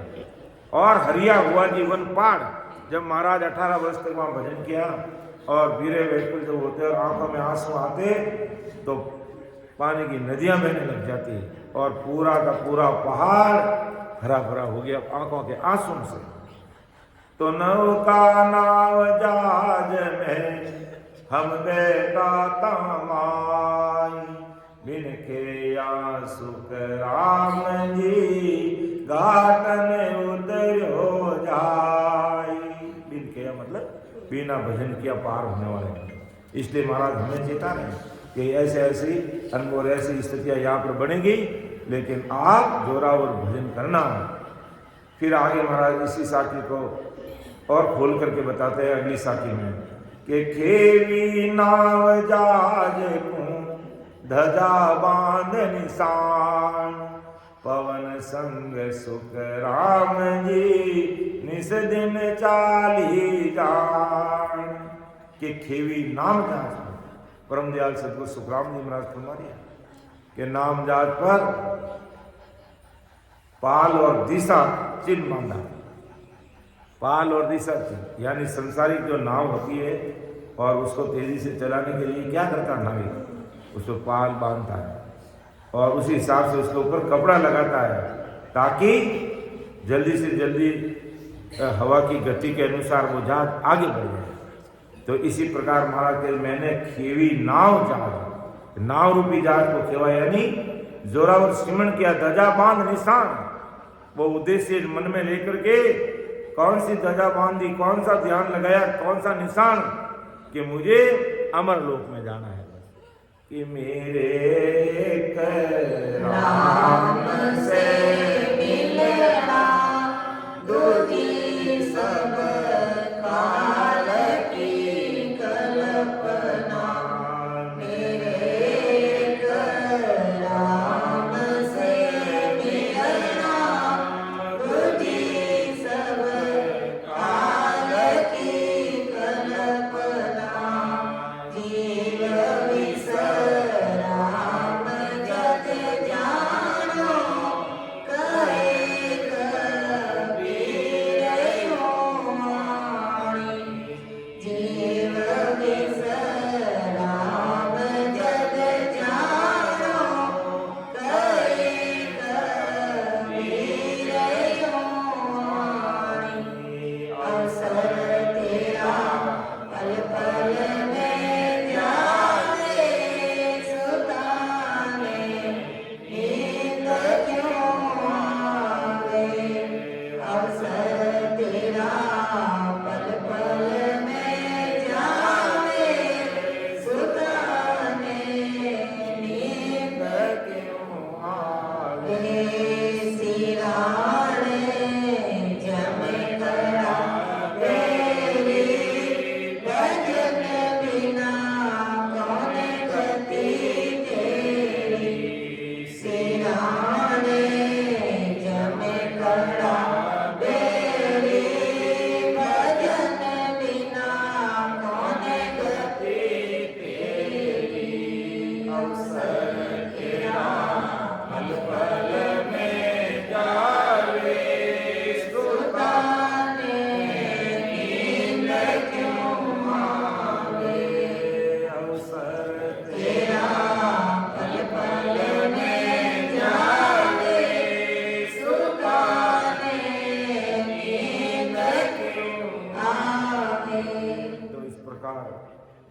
एक ही ध्येय, एक ही उद्देश्य, मेरे एक राम से मिलना। दूसरी सब काल की कल्पना। राम जी से मिलने के अलावा जितनी भी बातें वो सब काल कर्मों के अधीन है, सब उस धर्मराज के अंडर में है, यमराज के अंडर में है, सब उस काल के अधीन है, लेकिन मुझे उससे बाहर निकलना। संतों ने उदाहरण से समझा कि जिस प्रकार पानी के जहाज में बैठकर उस जहाज को चलाने के साधन करते होते हैं, तो पवन के सारे के लिए पाल अर्थात मजबूत जल यात्रा नाव का कपड़ा लगाना होता है, ताकि उस दिशा में हवा का धक्का लगे और वो जहाज चलने लगे। तो दिशा सूचक निशान भी लगाते, चिन्ह भी लगाते, झंडा भी लगाते, यंत्र लगा देते और उसको नियंत्रित करते हैं। तो समय कम होने के कारण दिनों दिन राज ईंधन के साथ इन पवन दिशा सूचक यंत्र इत्यादि का सारा लेकर के वो जहाज है जो पानी के अंदर चलता है। तो इतना सब साधन करने से भी घाट को पार किया जाता है। तो सदगुरु के द्वारा दिए गए राम नाम रूपी जहाज में बैठने कि संसारिक कार्य के लिए, संसारिक जहाज को चलाने के लिए अपन कितनी मेहनत करते हैं, क्या क्या चीजें इसके ऊपर लगाते हैं, और तब वो जहाज समुद्र से पार होता है। तो इसी प्रकार महाराज फरमाते हैं कि इस संसारिक भूसागर से अगर हमको पार होना है तो सदगुरु जी महाराज के दिए हुए राम नाम रूपी जहाज में बैठकर वैराग्य के साथ, यानी राग द्वेष से परे होकर के निजमन से बैठना पड़ेगा, अंतःकरण से बैठना पड़ेगा। मन बुद्ध चित्त रूपी पाल बांध लेंगे, वहां तो कपड़े के पाल या मन बुद्ध और चित्त को ठिकाने लाने पड़ेंगे, इन पालों को बांधना पड़ेगा। और फिर पांचवा प्राण यानी तत्मूल वायु को वेग देने के लिए आती जाती सांस में ये रचना चलानी है, यानी हमारे प्राण को ऊपर की तरफ आगे बढ़ाना है तो हमें राम नाम को रचना पड़ेगा वेग से, यानी स्पीड से जोरावर भजन करना पड़ेगा और सुरती और नृत्य को संभाल करके रखना पड़ेगा। यूं नहीं कि सुरता कहाँ जा रही है, सुरती भटक जाएगी तो फिर नृत्य क्या करेगी। इसलिए सुरती और नृत्य रूपी दिशा यंत्र को संभालना पड़ेगा। और फिर इस मनुष्य शरीर के महाराज ने जो 77 करोड़ 76 लाख सांसों में से अधिकांश व्यर्थ चली गई, बची हुई सांसों में लिवन सुमन रात दिन करना पड़ेगा। अब आप देखो अपनी उम्र इतनी बीत गई है, अब अपने उम्र का अपन अंदाज कैसे लगा सकते, जन्म तिथि से लगाते हैं। किसी की उम्र 50 साल होगी, किसी की 60 होगी, किसी की 70 होगी, किसी की 40 है, कोई 20 है, 25 है, 30 है, 60, 70, 80। अब रोज के 21,600 सांस हमारे खुद गए, तो रोज के तो 365 दिन को 21,600 से गुणा करोगे तो 1 साल के आएंगे। फिर 1 साल की जितना कैलकुलेशन आता है उसको 25 साल के हो तो 25 से 50 करो, तो इतनी सांसा हमारी खर्च हो चुकी है। ये अपन खुद हमारी सांसा का कैलकुलेशन कर सकते हैं। अगर अपन 100 साल की सांसा को आधार मान करके चलें और उसमें भी हमारे अगर दुर्व्यसन और खोटे कर्म हो गए और वो सांसा घट गई, वो चीज़ फिर अलग है। लेकिन इतनी सांसा तो चली गई हमारी, 21,600 सांस को 21,600 सांस को 365 दिन से गुणा करो, ये 1 साल के सांस। फिर अब अपनी उम्र 25 है तो उसे 25 से गुणा करो, 30 से करो, कितनी सांसा 77 करोड़ 76 लाख सांसा रूपी पूंजी देकर के राम जी ने हमें भेजा है। तो अब हमारी सांसा कितनी है पक्का अंदाजा तो अपन को लगा नहीं सकते, बैलेंस में अब कुल कितनी है वो तो हमें पता चलता नहीं, लेकिन मोटा मोटा ध्यान में आ जाएगा कि इतनी सांसें हमारी जा चुकी है।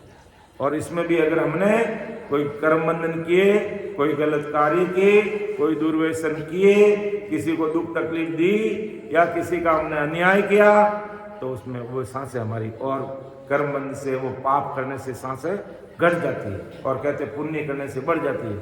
और पाप अगर ऐसे हमारे से हो गए तो वो सांस और भी पूंजी और हमारी घट गई।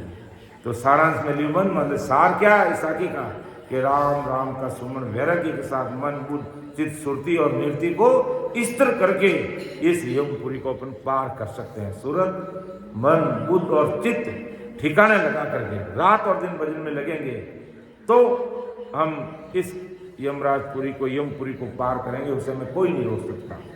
तो खेवी नाम जहाज को ददा बांध निशान, पवन संग सुख राम जी निस दिन चाली जान। आगे और महाराज फरमा दिया है कि एक तमाशो और है फिर कहूँ मैं आन, बाजा बो सुख राम के धर्मराय के जान के। और धर्मराय को और इसको पार करेंगे तो क्या चीजें अनुभव में आएगी कि एक तमाशो और है फिर कहूँ मैं आ क्या आदि सदगुरु सुखराम जी इस धर्मराय के स्थान पर एक और तमाशा है।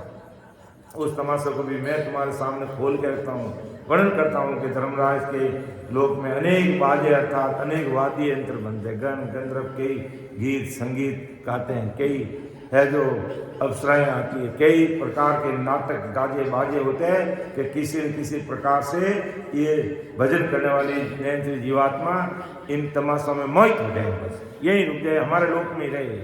उनका उद्देश्य यही रहता है कि ये हमारे लोक में रहे, इससे आगे नहीं जाए, और ये आगे निकल गए तो फिर ये हमारे बस में नहीं रहेंगे, हम इनके बस में हो जाएंगे। और नहनचरी संत जो शत्रु भी राम नाम को भेद विधि से भजन करने वाले, जिनके घट में नहनचर निज नाम है, यानी सत्सवत की सता प्रकट है, तो वो यमलोक में रहते ही नहीं। यमलोक 33 कोटि देवी देवताओं के किसी के भी बातों में आते नहीं। अर्थात संसार में कितना भी उतार चढ़ाव आ जाएगा तो भी राम नाम को नहीं छोड़ेंगे। कितना भी विघ्न आ जाएगा, कितना भी मर्तलोक में कष्ट आ जाएगा, काया का कष्ट आ जाएगा, तो भी कहेंगे राम जी करे जो मेरे लिए अच्छे करेंगे, हरि करे सो खरी, बाकी सब डरी डरे। तो एक तमाशो और है फिर कहूँ मैं आन, बाजा बो सुख राम के धर्मराय के जान। इन बाजों में, इन आवाजों में हमें मस्त नहीं होना है, हमें और आगे बढ़ना है, हमें बाजा सुनना है, लेकिन वो सत्स्वरूप परमात्मा राम निरंकार का बाजा सुनना है, वो अखंड धुनी सत्सवत की धुनी सुननी है, उस सत्ता स्वरूपी सत्ता समाधि में हमें लीन होना है, न कि ये पार ब्रह्म सतलोक तक के बाजे सुनने, ये बाजे हमें नहीं सुनने। और कैसे कैसे बाजे कहाँ आते हैं, महाराज ने अगली साखी में और बताया कि जो सिमरन करने वाला साधक है उसके शरीर के साथ के कैसी स्थिति बनती है जब अपन मेरुदंड और इसके आसपास होते हैं, त्रिकुट की तरह आगे बढ़ते हैं, तो उस समय साधक को क्या क्या अनुभव आते हैं वो महाराज ने अगली साखी। इसलिए अपन कहते हैं कि अपन को जरूर ध्यान समाधि विषय को पढ़ना है, विषय बहुत गहरा है, इससे हो सकता है हमें प्यास कम आए, लेकिन फिर भी हमें पढ़ना पड़ेगा, क्योंकि हम सब भाई बहनों को अमर लोक जाना है।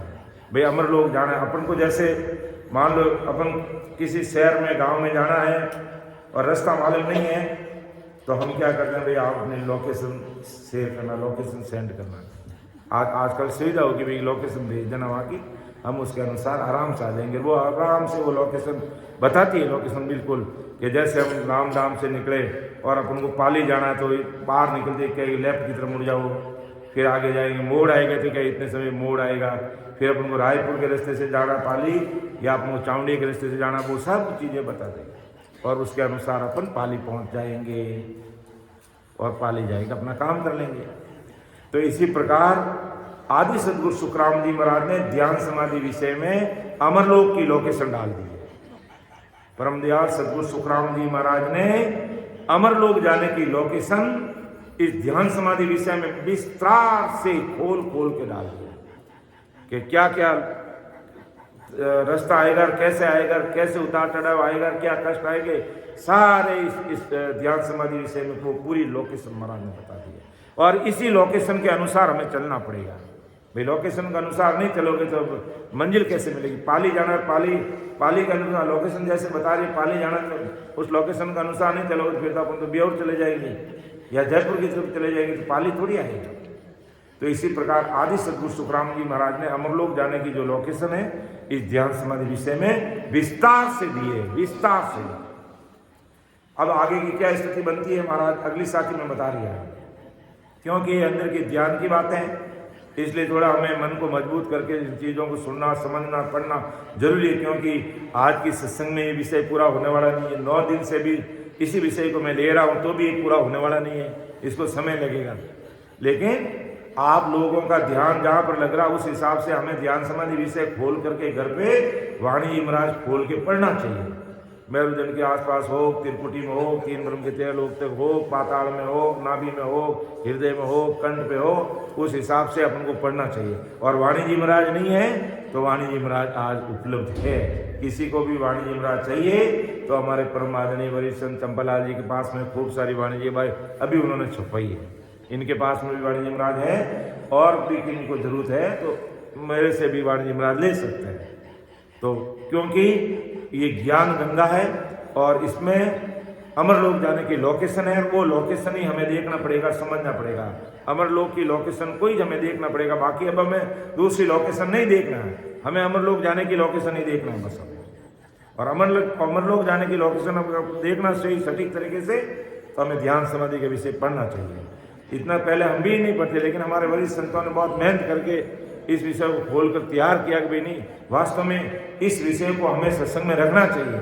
ये विषय ऐसा है कि इसमें लोगों को प्यास नहीं आता, अंदर की बात है, भजन करनी पड़ता है, भजन करने वालों को प्यास आती है। मेरे जैसा कोई भजन नहीं करता तो उसको तो ये ज्ञान ऊपर से ही निकलता है कि क्या पढ़ रहे क्या है नहीं। लेकिन अपन सबको भाई प्यास आए नहीं आए, जो भाई साहब ने कहा ना, नींद आए नहीं आए लेकिन फिर भी अपन सो रहे हैं, खाना खाने की इच्छा नहीं है फिर भी खा रहे हैं। कभी अब रात को फिर खाना कौन खिलाएगा, खाना खा रहे हैं, नहीं इच्छा तो भी खा रहे हैं, नींद नहीं आ रही तो भी सो रहे हैं। तो इसी प्रकार भजन में मन नहीं लग रहा है तो भी हमें सिमरण करना है और इस लोकेशन को हमें ट्रेस करना है। और ये लोकेशन हम ट्रेस नहीं कर पाए, इस लोकेशन को हम नहीं देख पाए, नहीं समझ पाए, तो भाई देख लो गर्भवास का कितना भारी दुख है, इस मर्तलोक का कितना दुख है, जमदूतों का कितना दुख है। ये सारे दुख हमारे पीछे पड़े रहेंगे और अब हमें इन दुखों में नहीं पड़ना है, क्योंकि अमरलोक जाने का लोकेशन महाराज ने हमें बता दिए, परम दयाल सदगुरु सुखराम जी महाराज ने।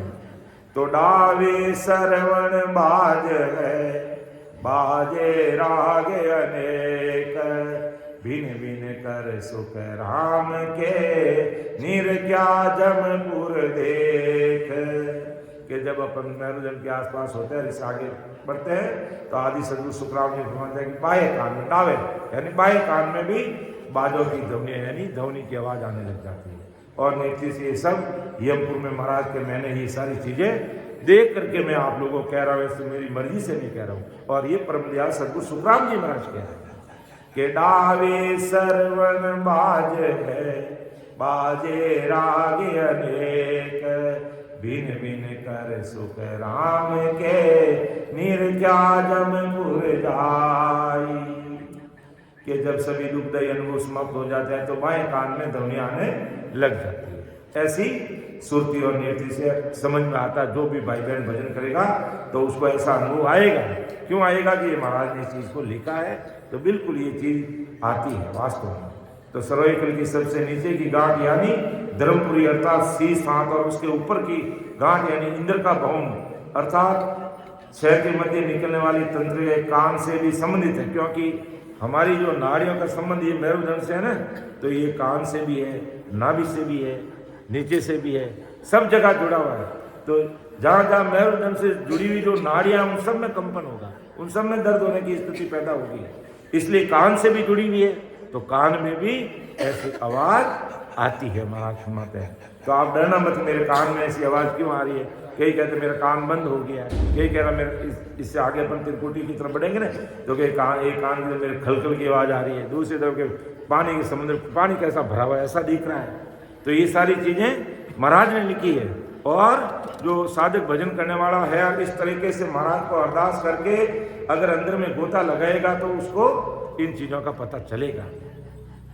आगे महाराज और फरमाते हैं कि रागा बहुत अनहद हुए, झेरी जे जन कोई, चलन न देवे पंथ को, ऐसी रागा होई। और आगे करना भाई और तो रोजा बराती बनने जुड़ा देखो कटेगरी रोज संसार करना पड़ेगा।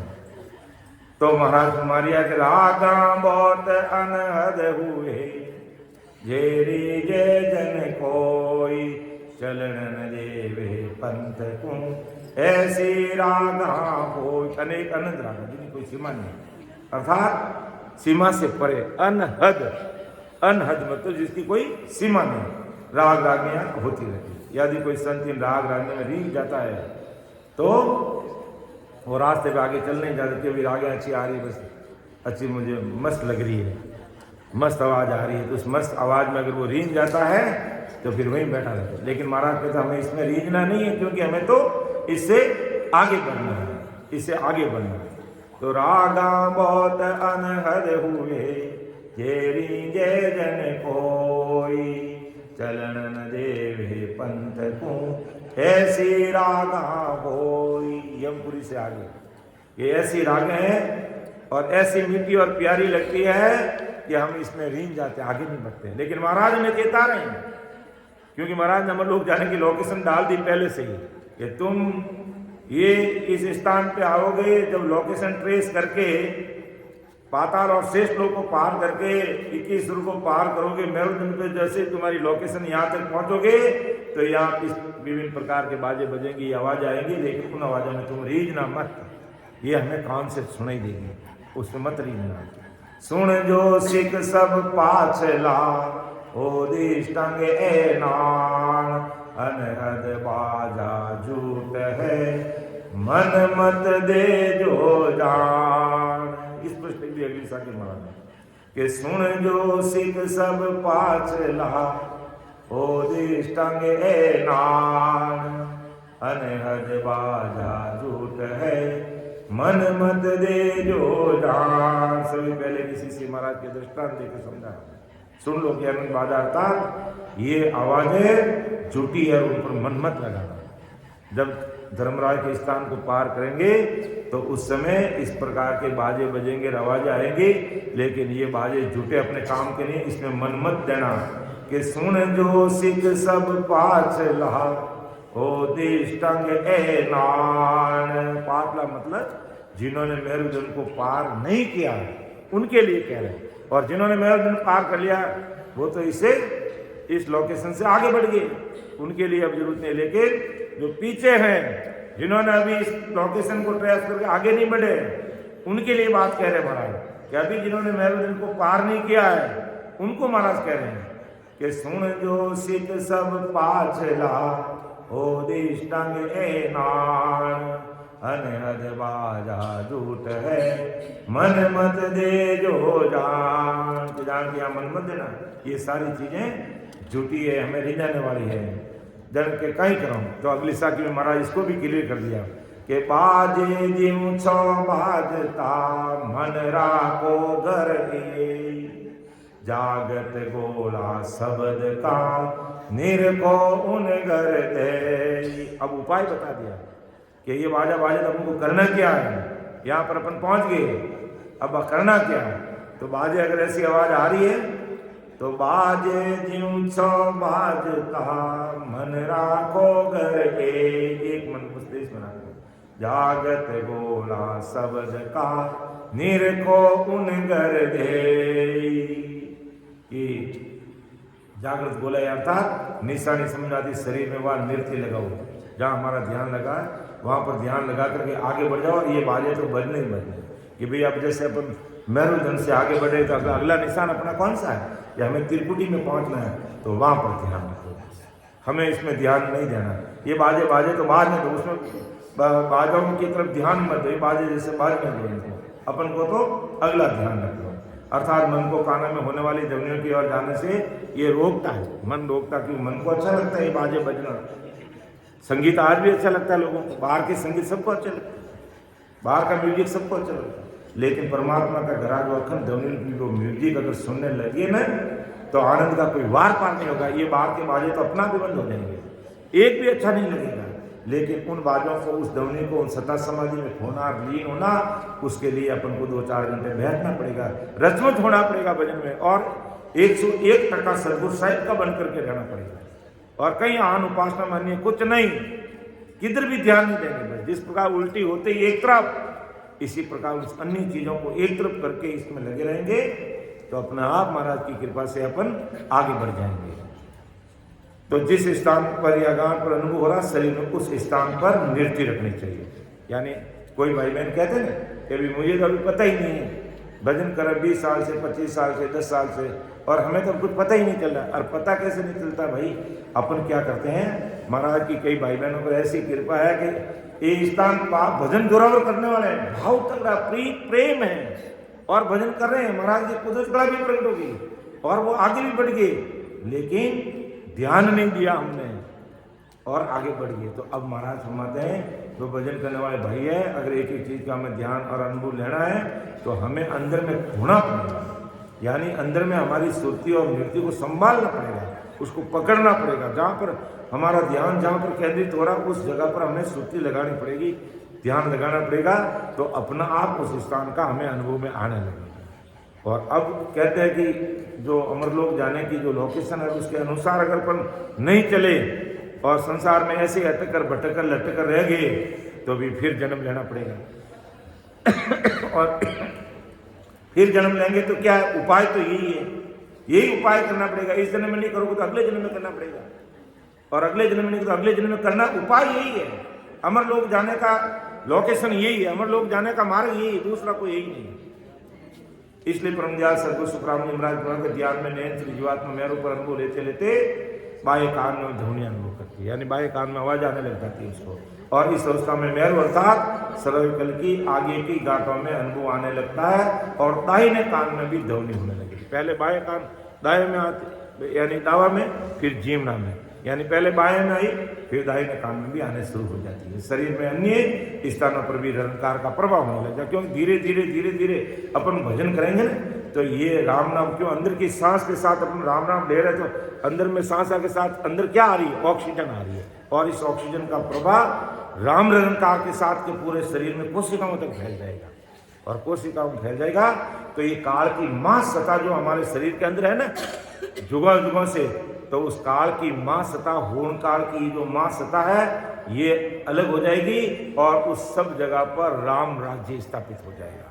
क्योंकि जोरावर जब इतने भेद विधि से आती जाती सांस में ऊंडी गहरी सांस लेते हुए सूरत और नृत्य को संभाल कर महाराज को अरदास करते हुए वीर वैराग्य के साथ विनती के पद बोलते हुए आंखों में आंसू की धारा छोड़ते हुए इस प्रकार भजन में बैठेंगे तो पूरे शरीर में ये राम निरंकार हो जाएगा और एक एक चीज का हमें अच्छे से अनुभव में आएगा, उसे कोई रोक नहीं सकता। किस स्थान का कैसा अनुभव है वो महाराज हमें इस ध्यान समाधि विषय के माध्यम से खोल खोल करके बता रहे हैं। तो मेरु स्थान पर आते समय इस प्रकार ये बाजे भी बजने लग जाए तो महाराज फरमाते हैं कि बाजे जिम छो बाजता मन राखो घर ए जागत गोला शब्द का नीर को उन घर दे।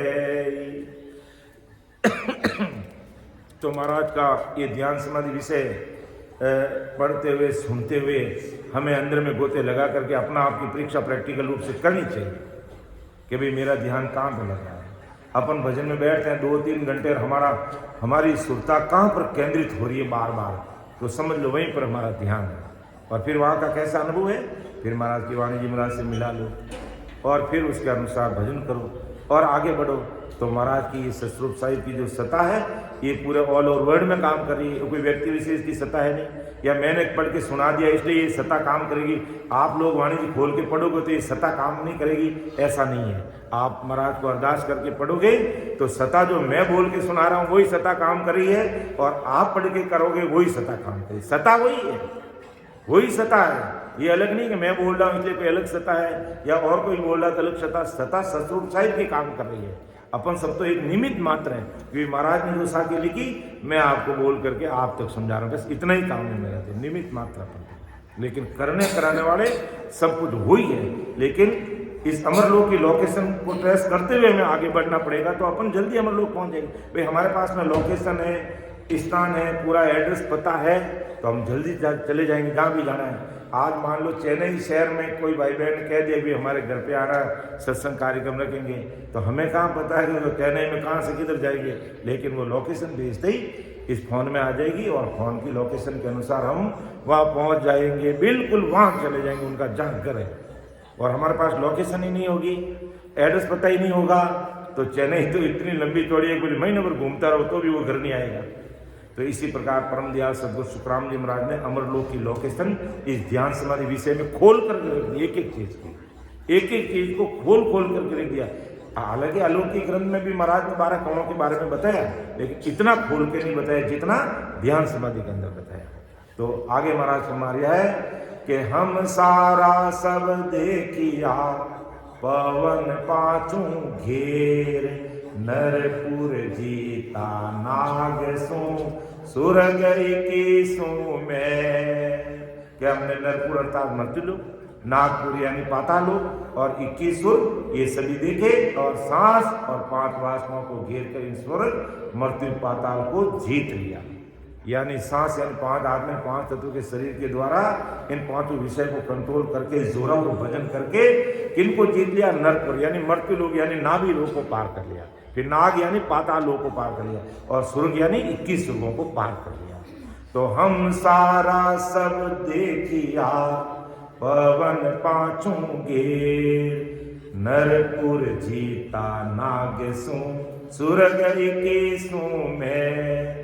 यानी नरपुर जीता यानी मृत्यु लोक यानी नाभि स्थान को पार कर लिया, नागपुर यानी पाताल लोक शेष लोक को पार कर लिया, यानी गुदा घाट को पार कर लिया, और फिर 21 सुर को भी हमने जीत लिया। किस प्रकार 5 विषय को कंट्रोल करके आती जाती सांस में ऊंडी गहरी सांस के साथ में सिमरण करते हुए है जो मैंने इन सबको जीत लिया और आगे बढ़ गया।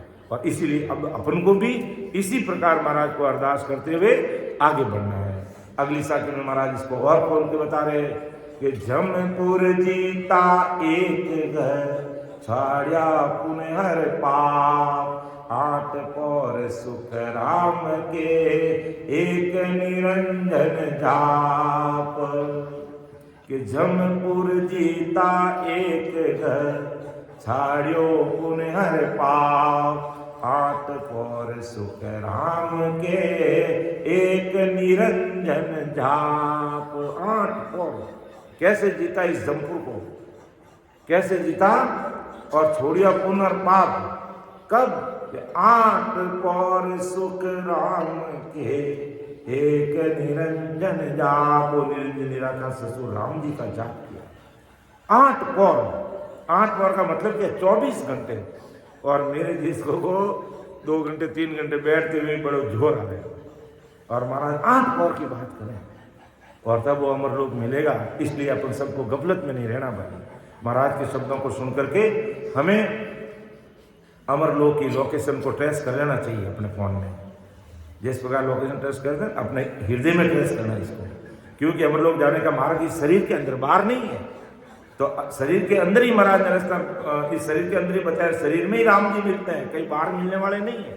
तो हमें जब राम जी हमें मिल जाएंगे तो फिर हम बाकी क्या रहेगा। एक दृष्टांत मुझे भी याद आ गया कि जब एक है जो राजा होता है, और वो राजा क्या करता है कि भाई विभिन्न प्रकार की चीज़ों की प्रदर्शनी लगाता है कि भाई आपकी इच्छा अनुसार कई सोने चांदी जेवरात कई प्रकार के नए नए आइटम रहता है कि जिनको जितना चाहिए उतना लेके चले जाओ। तो वहाँ पर क्या करता है, एक बालक आता है छोटा, हमारे मयंक जी जैसा, हमारे वो विकास जैसा, आपका नाम क्या है? दुर्गे जी जैसे छोटे बालक है। तो उसने क्या किया कि है जो मतलब राजा ने क्या कि ये इतनी सारी चीज़ों की प्रदर्शनी लगाई हुई है, तो जिनके ऊपर जो हाथ रखोगे ना वो तुम्हारी हो जाएगी बस। तो ये वो छोटा सा बहुत बालक था, और वो बालक है जो आकर के है जो कहा कि राजा साहब मुझे अच्छी तरह से बताओगे, या इतनी सारी चीज़ें पड़ी है और किसी के ऊपर हाथ लगाऊंगा वो मेरी हो जाएगी? कि बिल्कुल तेरी हो जाएगी, तो लगा दे तेरी इच्छा है। तो उसने तुरंत है जो राजा साहब के ऊपर ही हाथ लगा दिया। ऐसे राजा साहब क्या वो, अरे वाह भाई बात, अब राजा साहब के ऊपर हाथ लगाए तो सारी चीज़ें उसकी हो गई। तो कहने का मतलब है, तो इस प्रकार काम ऐसा करना कि जब हमें अमरलोक मिल जाएगा तो जो आज हमारा मन इन 5 विषयों में डूब रहा है, 5 विषय के अंदर लग रहा है, इन सब से हमारी ऊब आ जाएगी, इन सब से हम ऊपर उठ जाएंगे। आज मायावी जंजाल के अंदर हम फंस रहे हैं ना, जब राम जी अपने हो जाएंगे और गगन मंडल में डेरा कर लेंगे तो वो महाअमृत पिएंगे, और वो अमृत ऐसा है खायो न फूटे, वो खाया हुआ नहीं फूटता, वो ऐसा अमृत का सील है वो। तभी तो महाराज का जोगिया गगन मंडल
अब जब गीगन मंडल में घर किया तो दिन दिन रूप चढ़े देही पर महाअमीरस किया। दिन दिन रूप। आज अपन को शरीर को अगर थोड़ा ठीक करना पड़ता है तो हम अच्छे कपड़े पहनते हैं, अलग अलग प्रकार के परफ्यूम लगाते हैं, कि कितना अपन कार्य करते तब जाकर के थोड़ा सुंदर दिखते हैं, या वो परफ्यूम लगाने पे कैसे हमारे शरीर की स्थिति बनती है। लेकिन महाराज हमारे जब अमर लोक में गीगन मंडल में डेरा कर लेते हैं तो कुदरती शरीर पर नूर बरसता है और वो चेहरा पड़ापड़ करता है, बिना कुछ लगाए पड़ापड़ करता है। और वो सतगुरु साहिब देश की वो ऐसी अद्भुत सुगंध आती है जो हमारे ये संसार के बढ़ाए हुए परफ्यूम तो उसके सामने जीरो है, जीरो। वो जब सुगंध मिल जाती है उम्र देश की तो उसको बोले सूंघते हो आप, वो सूंघते हो, वो ऐसी अद्भुत आती। तब का दिन दिन रूप चढ़े दे पर परम दयाल आदि सतगुरु में बाबा जी महाराज जब अमरलोक पधारे तो अंतिम समय में थोड़ा शारीरिक कष्ट हुआ, लेकिन चेहरे पर उनके कभी कोई कमी नहीं। चेहरा तो हमेशा बड़ा, ऐसी स्थिति हुई तो भी वो 24 घंटे राम राम राम राम राम रटते ही रहते और चेहरा तो हमेशा उनका बरसता ही रहता।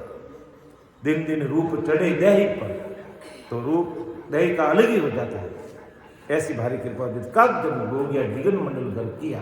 और गीगन मंडल में घर कब करेंगे कि जमपुर को जीतेंगे। 8 पौर सुखराम के एक निरंजन जाप, 8 पौर भजन करेंगे, उस देश में जाएंगे। और महाराज का मैं उस देश में कैसे पहुंचा?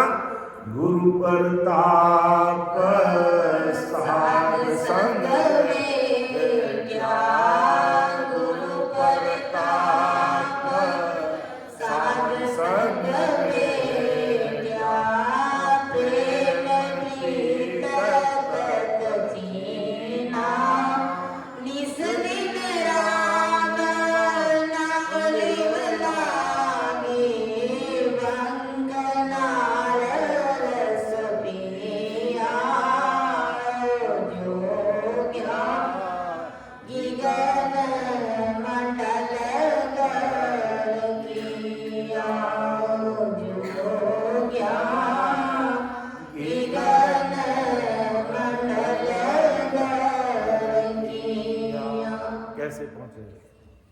अमर देश भी गए तो आदि सदगुरु सुखराम का मेरे सदगुरु ब्रह्मदास जी महाराज की कृपा रही मेरे पास। गुरु प्रताप साध संग भेटिया, गुरु प्रताप और साध संग से भेंटा किया।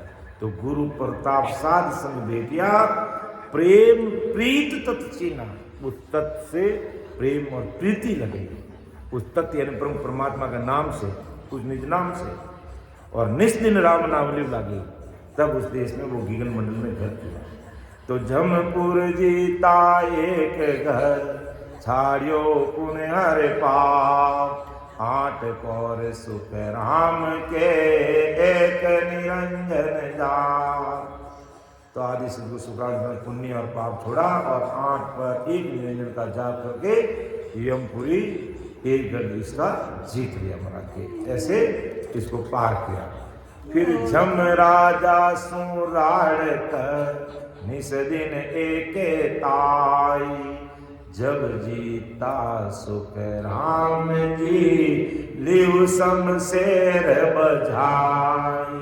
देखो कितनी बड़ी बात लिखी महाराज कि कैसे इस जमदूत से अपन बाहर जाते हैं, कैसे इस जमदूत को जीत सकते हैं।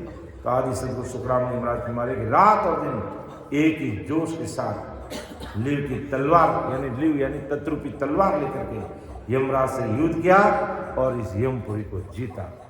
यानी जैसे योद्धा होता है युद्ध मैदान में लड़ने के लिए जाता है तो उसके पास तलवार होती है, घोड़ा रहता है। लेकिन जब इस यमराज से जीतना है तो हमारे पास में तलवार तो हमें भी चाहिए, लेकिन तत्रूपी तलवार और मनरूपी घोड़े पर सवार होकर के हमें आगे बढ़ना पड़ता है।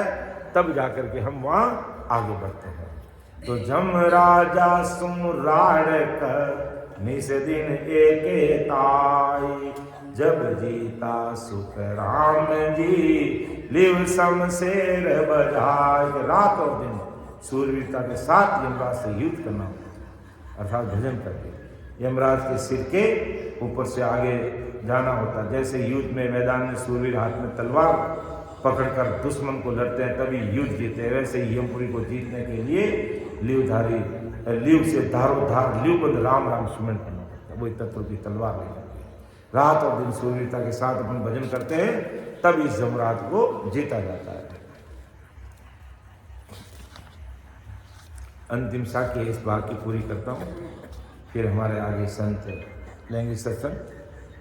कि मन बुध चित बैराग सो सूरत निरत ले बाग, एता मिल सुख राम के जीता जब घर जा। कि मन बुध चित बैराग सो सूरत निरत ले बाग, एता मिल सुख राम के जीता जम घर जा। परम दयाल आदि सदगुरु सुखराम जी। आज संसार के सारे भाई बहनों क्या करें कि वैराग्य के साथ मन, वैराग्य मतलब राग द्वेष से परे होकर के हमें परमात्मा से मिले, ऐसा वैराग्य हमारे मन में आना चाहिए। कैसा वैराग्य? राग द्वेष से परे होकर के हमें परमात्मा से देश में मिलना। जो कोई संसारिक वैराग्य होता है तो वो वैराग ले लेता, वेश धारण कर लेता, गर्भस्थी छोड़ देता है, बीवी बच्चों को छोड़ देता है, वेश धारण कर लेता है, संन्यास ले लेता है और गर्भस्थी छोड़ देता है। तो हमें इस प्रकार महाराज क्या है, हमें इस प्रकार गर्भस्थी नहीं छोड़ना। वैराग यानी राग द्वेष से परे होकर के मन के साथ बुद्धि चित्त सुरत निरत और भाग्य उदय करने वाला लिवबंद सुमरण साथ लेना पड़ता है। लिवबंद भाग्य उदय किससे होगा? ये लिवबंद सिमरण करने से होगा। इसको हमें साथ लेना, यानी हमारी सूरत भी इसके साथ लगी, हमारा मन, हमारा बुद्ध, हमारा चित्त और वैराग्य के साथ। ऐसा वैराग्य उत्पन्न हो गया कि मुझे राम जी की भक्ति करके परमात्मा के देश में जाना है और मुझे कहीं जाना ही नहीं। और ऐसा वैराग्य जब उत्पन्न हो जाता है, और ऐसा वैराग्य आज भी अगर किसी भाई बहन में आ जाता है कि मुझे अमरलोक में जाना है, राम जी के देश में जाना है, भजन करके देश में पहुंचना है, तो राम जी तुरंत उसकी सुध ले लेते हैं और कृपा कर देते हैं उसको। अर्थात कि तो कहते हैं भी जैसी दृष्टि वैसी सृष्टि। भाई अपन जैसा मन में विचार करेंगे वैसा ही तो सृष्टि हमारे सामने रहेगी। हमने विचार कर लिया कि हमें अमरलोक जाना है तो महाराज की कृपा उसके ऊपर होगी और वो अमरलोक जाएगा। लेकिन ऐसा वैराग्य उत्पन्न करने का कोई प्रयास करता नहीं है, इसलिए बार बार जन्म लेना पड़ता है और गर्भवास का, इस मृत्यु लोक का, भवसागर के सारे कष्ट दुख हमें सहन करने पड़ता है। लेकिन महाराज कहते हैं भाई अब आपको कष्ट दुख सहन नहीं करना इन सबको, क्योंकि हमें ध्यान समाधि को सुनते हुए, समझते हुए और उसी के अनुसार सिमरन करते हुए, मिलान करते हुए अमरलोक का जो मार्ग महाराज ने अंदर अपने घट में बताया, उस मार्ग अपन को चलना है। तो मन बुद्ध चित्त बैराग सो सूरत निरत ले बाग, एता मिल सुख राम के जीता जम घर जा। के मन भी ठिकाने का, बुद्धि चित्त वैराग्य के साथ फिर सूरत नृत्य को संभाला और ऊंडी गहरी सांस में भजन करते हुए एता मिल सुख राम के जीता जम कर, इतना सारा साथ लेकर के मन बुद्धि के साथ सिमरन किया तो इस जमदूत को जीता गया। तो इति श्री मेरुबंध का विषय हमारा संपूर्ण होता है और इसके बाद में आगे है जो हमारा त्रिकुटी बंध का विषय रहेगा कि भाई त्रिकुटी के अंदर हमारा ध्यान आता है तो महाराज ने क्या क्या बातें खोल खोल के हमें हमारे सामने रखी है, कैसे अनुभव है और हमारे साथ क्या अनुभव आया कि नहीं आया। अगर हमारा कंधों में दर्द हो रहा है, पीठ में दर्द हो रहा है, गर्दन कर रही है, इससे आगे नहीं बढ़े हैं तो हमें सुर तक त्रिकुटी में आगे लगाते हुए भजन करेंगे और त्रिकुटी में आएंगे हमारा शब्द, तो वहाँ कैसा अनुभव आएगा, सारी चीज़ों को महाराज ने खोल खोल के लिखा है। तो इसलिए मैं आपको कह रहा हूँ कि आज पूरा का पूरा अपन ध्यान समाधि विषय पढ़े तो संभव हो नहीं सकता, इसलिए घर पे वाणी जी महाराज जिनके नहीं है तो वाणी जी महाराज आप ले लीजिएगा और अपना ध्यान कौन सी जगह पर लग रहा है उसके अनुसार उसमें वो साख या पढ़ेंगे तो हमारे अंदर एक विश्वास जगेगा कि देखो भाई महाराज ने ऐसा कहा वैसा का वैसा मेरे अनुभव में आ रहा है। और महाराज का बन करके छोटा बन करके अपन भजन में लगेंगे तो हमारा अमरलोक का जो अपने घट में जो मार्ग है ना वो हमें कांच में कैसे दिख रहा है, अपना चेहरा जैसे अंदर का जो मार्ग हमें एकदम एक एक नस नस नाड़ी नाड़ी का अनुभव आएगा और हमें दिखेगा। आप जैसे आंख बंद करके भजन सिमरन में बैठोगे महाराज का बंद करके और जैसा महाराज ने ध्यान समाधि विषय में लिखा और बताया उसी के अनुसार अपन भजन सिमरन करेंगे तो काज में अपना चेहरा कैसे दिखता है वैसे के वैसे अंदर की अनुभूति सब भाई बहनों को आई। और आज हजारों भाई बहन महाराज के इस ध्यान समाधि विषय के आधार पर इस प्रकार सिमरन का आनंद ले रहे हैं। तो फिर अपन क्यों पीछे रहे भाई, अपन भी आनंद लें, क्योंकि ज्ञान तो किसी बाप का है नहीं, ज्ञान तो महाराज का है। और महाराज के वाणी जी महाराज अपने घर पे अपने घर पे पढ़ करके भी इस प्रकार का अनुभव ले सकते हैं और हमें लेना चाहिए। ऐसा सभी रामस्वामी भाई बहनों से मेरा करबद्ध हाथ जोड़ करके निवेदन रहेगा। तो आज की सत्संग में देखो गहरा विषय है, बोलने में समझाने में त्रुटि रह सकती है क्योंकि ध्यान समाधि है, ध्यान की बातें हैं, ऊंडा गहरा विषय है तो त्रुटि संभव है। तो आप मुझे छोटा भाई समझते हुए मुझे क्षमा करना, और छोटा भाई नहीं समझो तो अबोध बालक समझ लेना, और अबोध बालक नहीं समझो तो ना समझ तो समझ ही लेना। तो सुन जो मैं निर्दोष हूँ काटमान जस होय तुम हर बोल हार हो क्या जानेगा कोई। परम दयाल अनंत सुख सम्राट आदि सद्गुरु सर्वात्माओं के सद्गुरु सर्व सृष्टि के सद्गुरु सद्गुरु सुखरामजी महाराज धन्य हो धन्य राम सभा में राम महाराज। सभी रामस्वामी भाई बहनों को मेरा कोटि कोटि राम राम सा कोटि कोटि प्रणाम। अब मैं हमारे युवा संतों से राम रतन जी से निवेदन करूंगा कि आप थोड़ी देर आप लेंगे, फिर हमारे सीता जी लेंगे और आगे समय बचेगा तो और भी हमारे संत बैठे सबको मौका देने का प्रयास करेंगे। बाल संत है तो उनको भी थोड़ा मौका देंगे साथी लेने का। तो थोड़ी देर अपन अभी 12:15 बज रहे हैं तो 2-2.5 घंटे थोड़ा और अपन मन को मजबूत करें। आज हमारे दादा गुरु परम दयाल सदगुरु बस्ती राम जी महाराज परम धाम पधारे, उनकी खुशी के अंदर ये सत्संग कार्यक्रम आयोजन हो रहा है। और इसके बाद में फिर 21 जनवरी को बाबा जी महाराज परम धाम पधारे, उनकी खुशी में फिर कल 18, 19, 20, 21 और 22 तक कार्यक्रम रहेगा। सत्संग 22 को सुबह उस वक्त करके महाप्रसादी रहेगी। तो सभी मन को मजबूत बना करके अपने समय को मैनेज करके 3 दिन 4 दिन सत्संग सिमरन सेवा का जरूर लाभ लें, क्योंकि संसार के काम तो अपने प्रारब्ध अनुसार होते रहेंगे, लेकिन सत्संग सिमरन सेवा और ज्ञान चर्चा के लिए अगर हम समय निकाल देते हैं तो ये समय निकालने से हमें बहुत अति सुकृत बनता है और अमरलोक में जाने का जो मार्ग है वो जल्दी से जल्दी हमारा मार्ग कट जाता है। यानी एक एक चीज़ को अनुभव करते करते अपन आगे बढ़ जाते हैं, क्योंकि सत्संग में रहते तो नित्य हमें शब्द की चोट लगती ही लगती है। कोई मान लो इतने सारे 3, 4, 5 संत अलग अलग अपना अपना विषय लेते हैं तो किसी न किसी शब्दों से कहीं न कहीं तो ऐसा समय आ जाता है कि हमें वो चोट लग जाती है, मन लग जाता है, हमारा भजन में मन लग जाता है। तो जरूर हमें सत्संग सिमरन और सेवा में ध्यान करना चाहिए और नियमित रूप से सुनना चाहिए। और आजकल ऑनलाइन सत्संग की भी पूरी व्यवस्था है, और ऑनलाइन समय नहीं मिले तो वाणी जी महाराज सभी घर में जरूर रखें, और जैसा समय मिले उसके अनुसार आप रोज खोल सको तो अति उत्तम, नहीं खोलो तो सप्ताह में खोलो। तो धीरे धीरे देखो हम भी हमारे घर परिवार में पहले सप्ताह में 1 बार खोलते थे। यूँ हमारे माता जी है जो पहले वाणी जी महाराज उपलब्ध नहीं थी, ये मंगला भी उपलब्ध नहीं थी, तो राणा भाई जी महाराज की पर्ची हमें बैठा करके सभी भाई बहनों को बैठा करके कहते कि बेटा तुम है जो ये राणा भाई जी महाराज की पर्ची पढ़ो। जन मोह नहीं पढ़ता मुड़ीसता नहीं, जन मोने पोटाव थी कि थाने दूध गालूं शक्कर घी गालूं यूँ पोटाई राख यार।